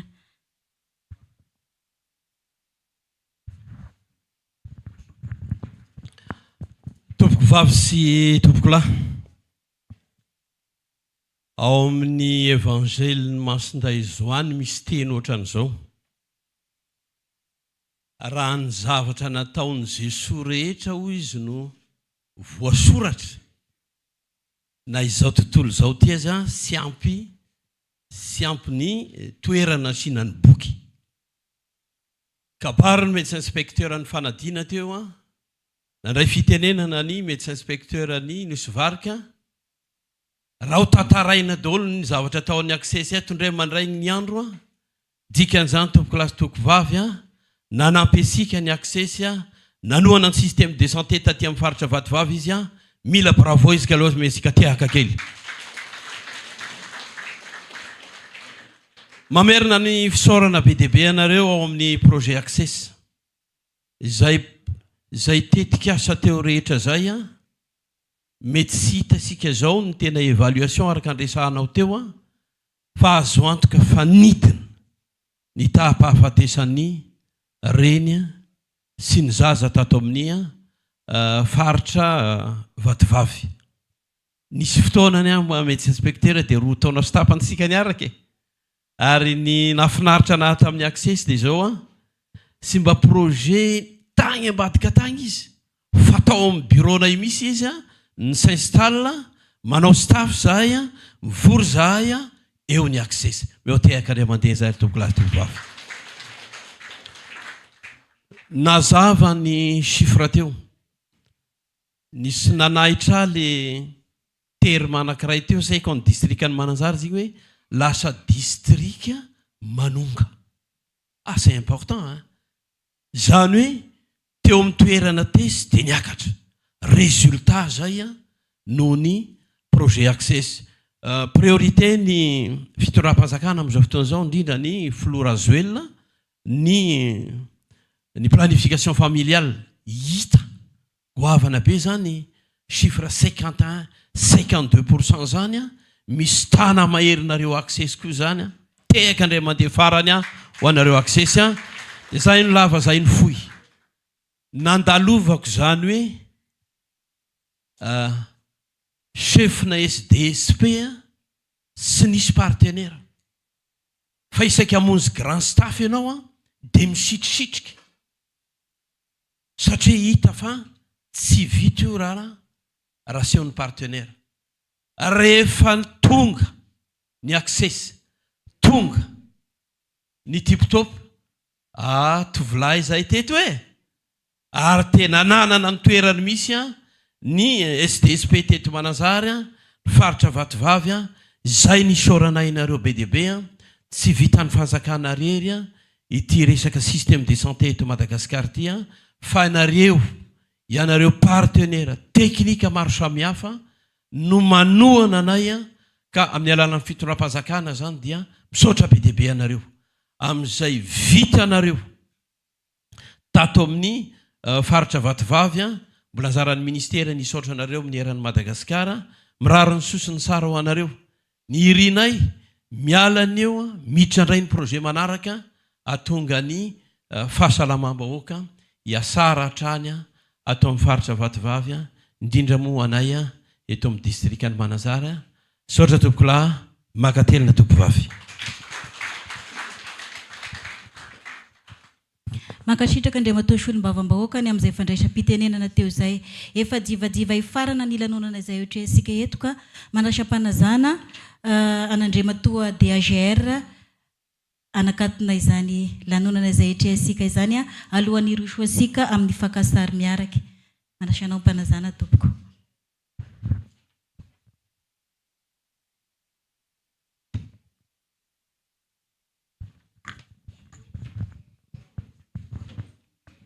Eny ary tompoko ny fotoana moa tsy azo tazomina ny fanarahana fa tapakandro ihany no aritan'izao fionantsika eto zao ka noho izy tsy azo tazomina io dia mandroso izy ka mbindrintsika reny zao fotoana zao a amin'izay fotoana famahanana any atrikasana atao teto androany zay ka sy manasatra ny misaotra an'Andriamanitra satria izao any totosa izao no tonga fotoana famarana an'izao tsika dia mbony ny sandriny mahery no mbatrany itsika ka dia sy manasatra ho any isaotra anazy faharoa manaraka an'izany dia seka nytelikafatra aho teo Bekibo tiako tenenina dia hoe ny fialantsiny avy amin'Andriamatoa gouverneur ny faritra izy tokoa manko ny nasainy fa raha tonga eto ny tena dia misolo tena anazy ihany saingy ibabay soloy voatra ho ny tsy indray ho tratra ka dia mampita rô ny fialantsiny avy amin'Andriamatoa gouverneur ny faritra fa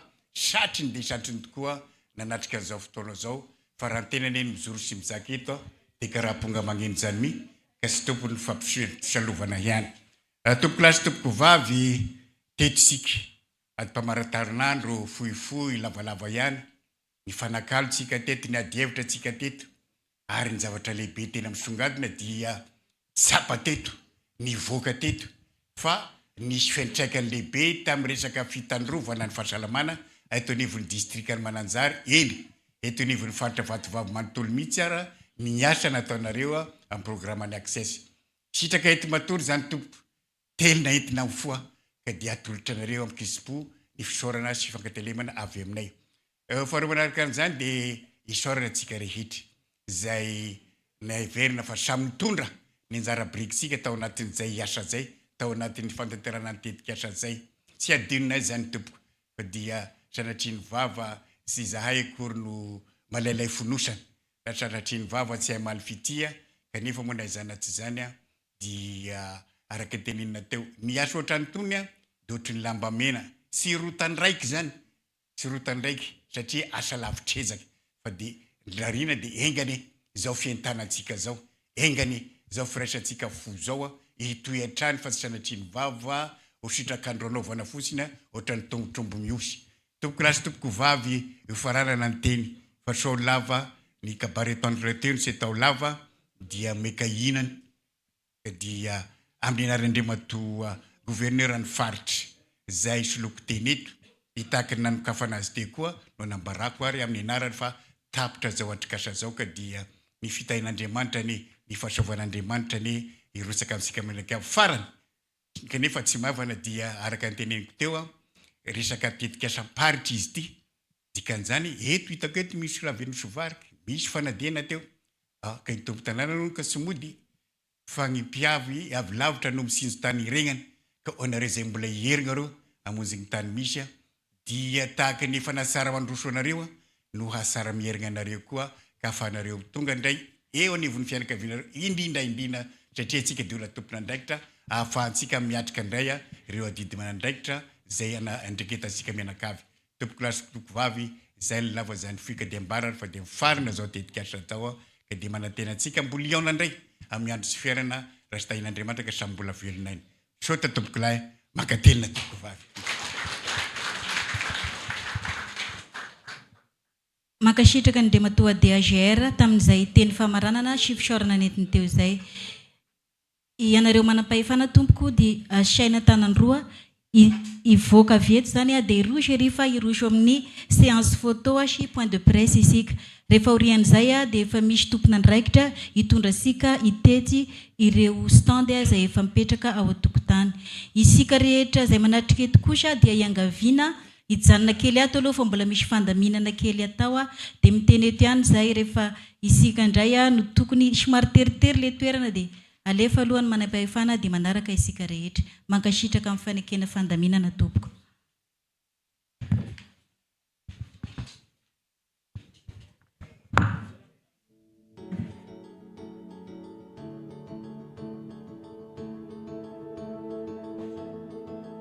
Access dia fandaharana asa vatsiny ny USAID vola mandritra ny 5 taona ary miasa any amin'ny faritra 7 eto Madagasikara. Distrika ara-pahasalamana miisa 7 no tohanany Access ary anisan'ny tanjona voalohany imaso fianana ny taham-pahafatesan'ny reny sy ny zaza malagasy. Miezaka mametraka fanatsarana maharitra ny Access amin'ny asa rehetra izay tanterahany mba hanamafisana ny rafitra ara-pahasalamana eto Madagasikara amin'ny ankapobeny. Voakasika voalohany amin'izany ny fanatsarana ny tolotra ara-pahasalamana. Manamafy ny fahaiza-manao ny ireo mpiasan'ny fahasalamana sy ireo mpanentana ara-pahasalamana ny Access. Ao ny fampiofanana amin'ny asa, ao ihany koa ny fanaovana tantsorika eny fotony. Imasoa ny Access ihany koa ny fanavaozana ireo fotodrafitrasa ary indrindra ny fampitaovana ireo tompo-pahasalamana sy hopitaly.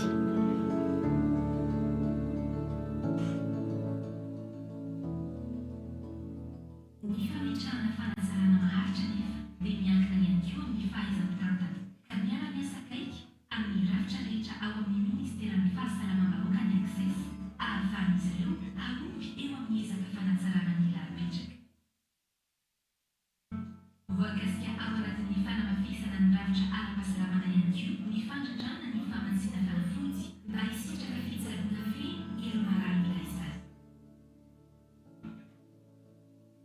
Ny tatitra ara-pahasalamana ihany koa dia isahina mafisina ary atosika ny Access ny fampiasana teknôlôjia vaovao mba hanafainganana ny asa sy ahafahan'ny ireo tompona andraikitra manara-masa tsara avarana rehetra amin'ny trangany.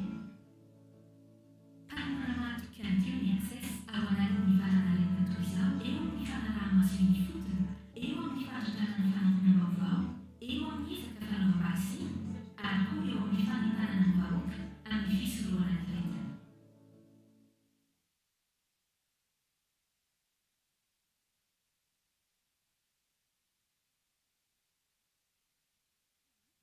Ezaka avy amin'ireo vahoaka mpisitraka izany. Anisan'ny mpanohana voalohany amin'ny fiovam-pietsika sy fiovana eo amin'ny fiarahamonina ny Access izay mirindra ao anatin'ny hetsika be maro. Rehefa tsara ary matanjaka ny rafitra ara-pahasalamana amin'ny ankapobeny dia miatsara hoazy ny fahasalamana rehefa samy tompona andraikitra amin'ny fahasalamana ny tsirairay.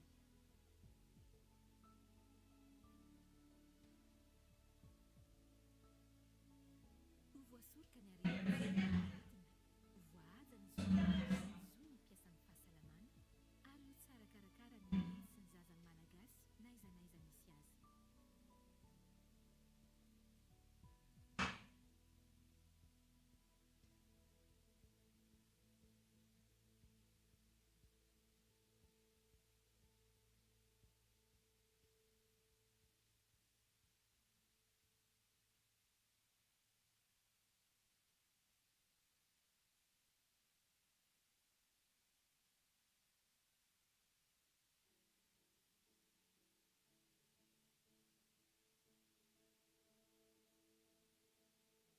Access dia fandaharana asa vatsiny ny USAID vola mandritra ny 5 taona ary miasa any amin'ny faritra 7 eto Madagasikara.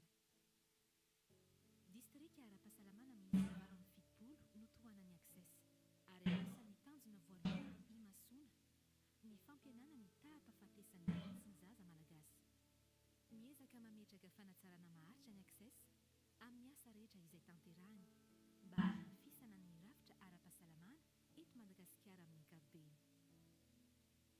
Voakasika voalohany amin'izany ny fanatsarana ny tolotra ara-pahasalamana. Mananafy ny fahaiza-manao ny ireo mpiasan'ny fahasalamana sy ireo mpanentana ara-pahasalamana ny Access. Ao ny fampiofanana amin'ny asa, ao ihany koa ny fanaovana tantsorika eny fotony. Imasoa ny Access ihany koa ny fanavaozana ireo foto-drafitr'asa ary indrindra ny fampitaovana ireo tompom-pahasalamana sy hopitaly.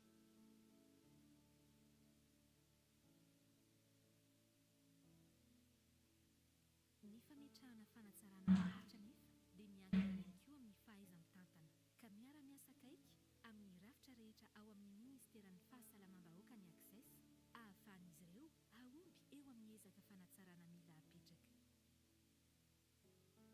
Voakasika ao anatin'ny fanamafisana ny rafitra ara-pahasalamana ny fandrindrana ny famatsiana fanafody mba hisitraka fitsaboana feno ireo mahalalina izany. Ny rafitra ara-pahasalamana ihany dia izahina mafisina ary atosiky ny Access ny fampiasana teknôlôjia vaovao mba hanafainganana ny asa sy ahafahany ireo tompona rehetra manaraka tsara ny valanaretina mipetrahana.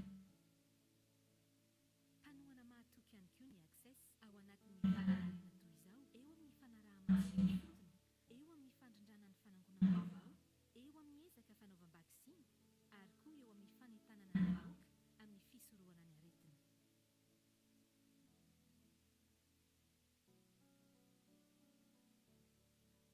Ny fanatsarana rehetra atao manodidina ny fahasalamana dia mila ezaka avy amin'ireo vahoaka misitraka izany.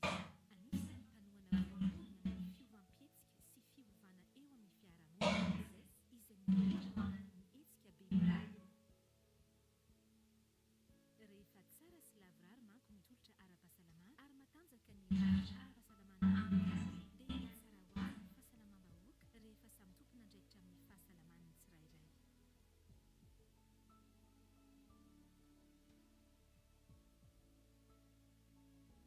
Voasorika ny aretina mpiasan'ny fahasalamana ary ho tsara karakara ny zaza malagasy na izany misy azy.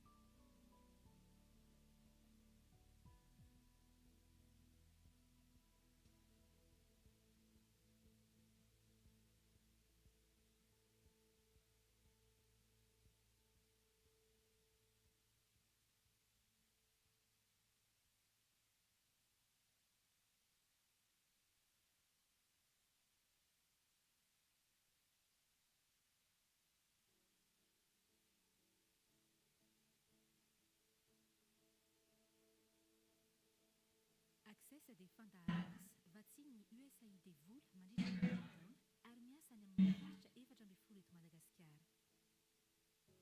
Distrika ara-pahasalamana miisa 7 no tohanany Access ary anisan'ny tanjona voalohany imasona ny fampianana ny tahampahafatesan'ny sy ny zaza malagasy. Miezaka mametraka fanatsarana maharitra ny Access amin'ny asa rehetra izay tanterahany mba hanafisana ny rafitra ara-pahasalamana eto Madagasikara amin'ny ankapobeny. Voakasika voalohany amin'izany ny fanatsarana ny tolotra ara-pahasalamana. Mananafy ny fahaiza-manao ny ireo mpiasan'ny fahasalamana sy ireo mpanentana ara-pahasalamana ny Access. Ao ny fampiofanana amin'ny asa, ao ihany koa ny fanaovana tantsorika eny fotony. Imasoa ny Access ihany koa ny fanavaozana ireo foto-drafitr'asa ary indrindra ny fampitaovana ireo tompom-pahasalamana sy hopitaly.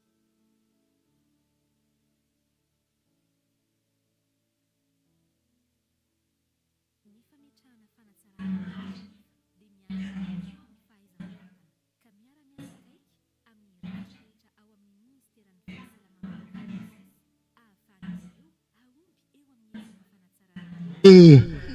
Nandeha niditra tao anaty tômôbila mihitsy ka dia nakany nidina tany fotony fa ny fotoana sy ny anina tsy mifametra dia ny olona avany indray a no nentinay nakaty dia atontsika zany mahita mivantana miatrika an'la mpiantsehatra rehetra tamin'la zavatra nijerevana nandritra an'la fotoana teo dia manasa anareo a hitsidika ny toby ase aloha no tsidikatsika voalohany.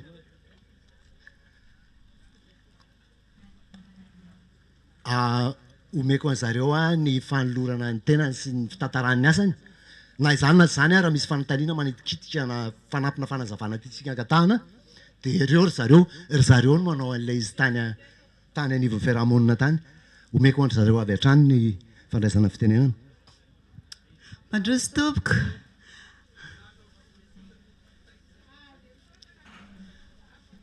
Tonga soa eto amin'ny tompony ase tompoko ianareo.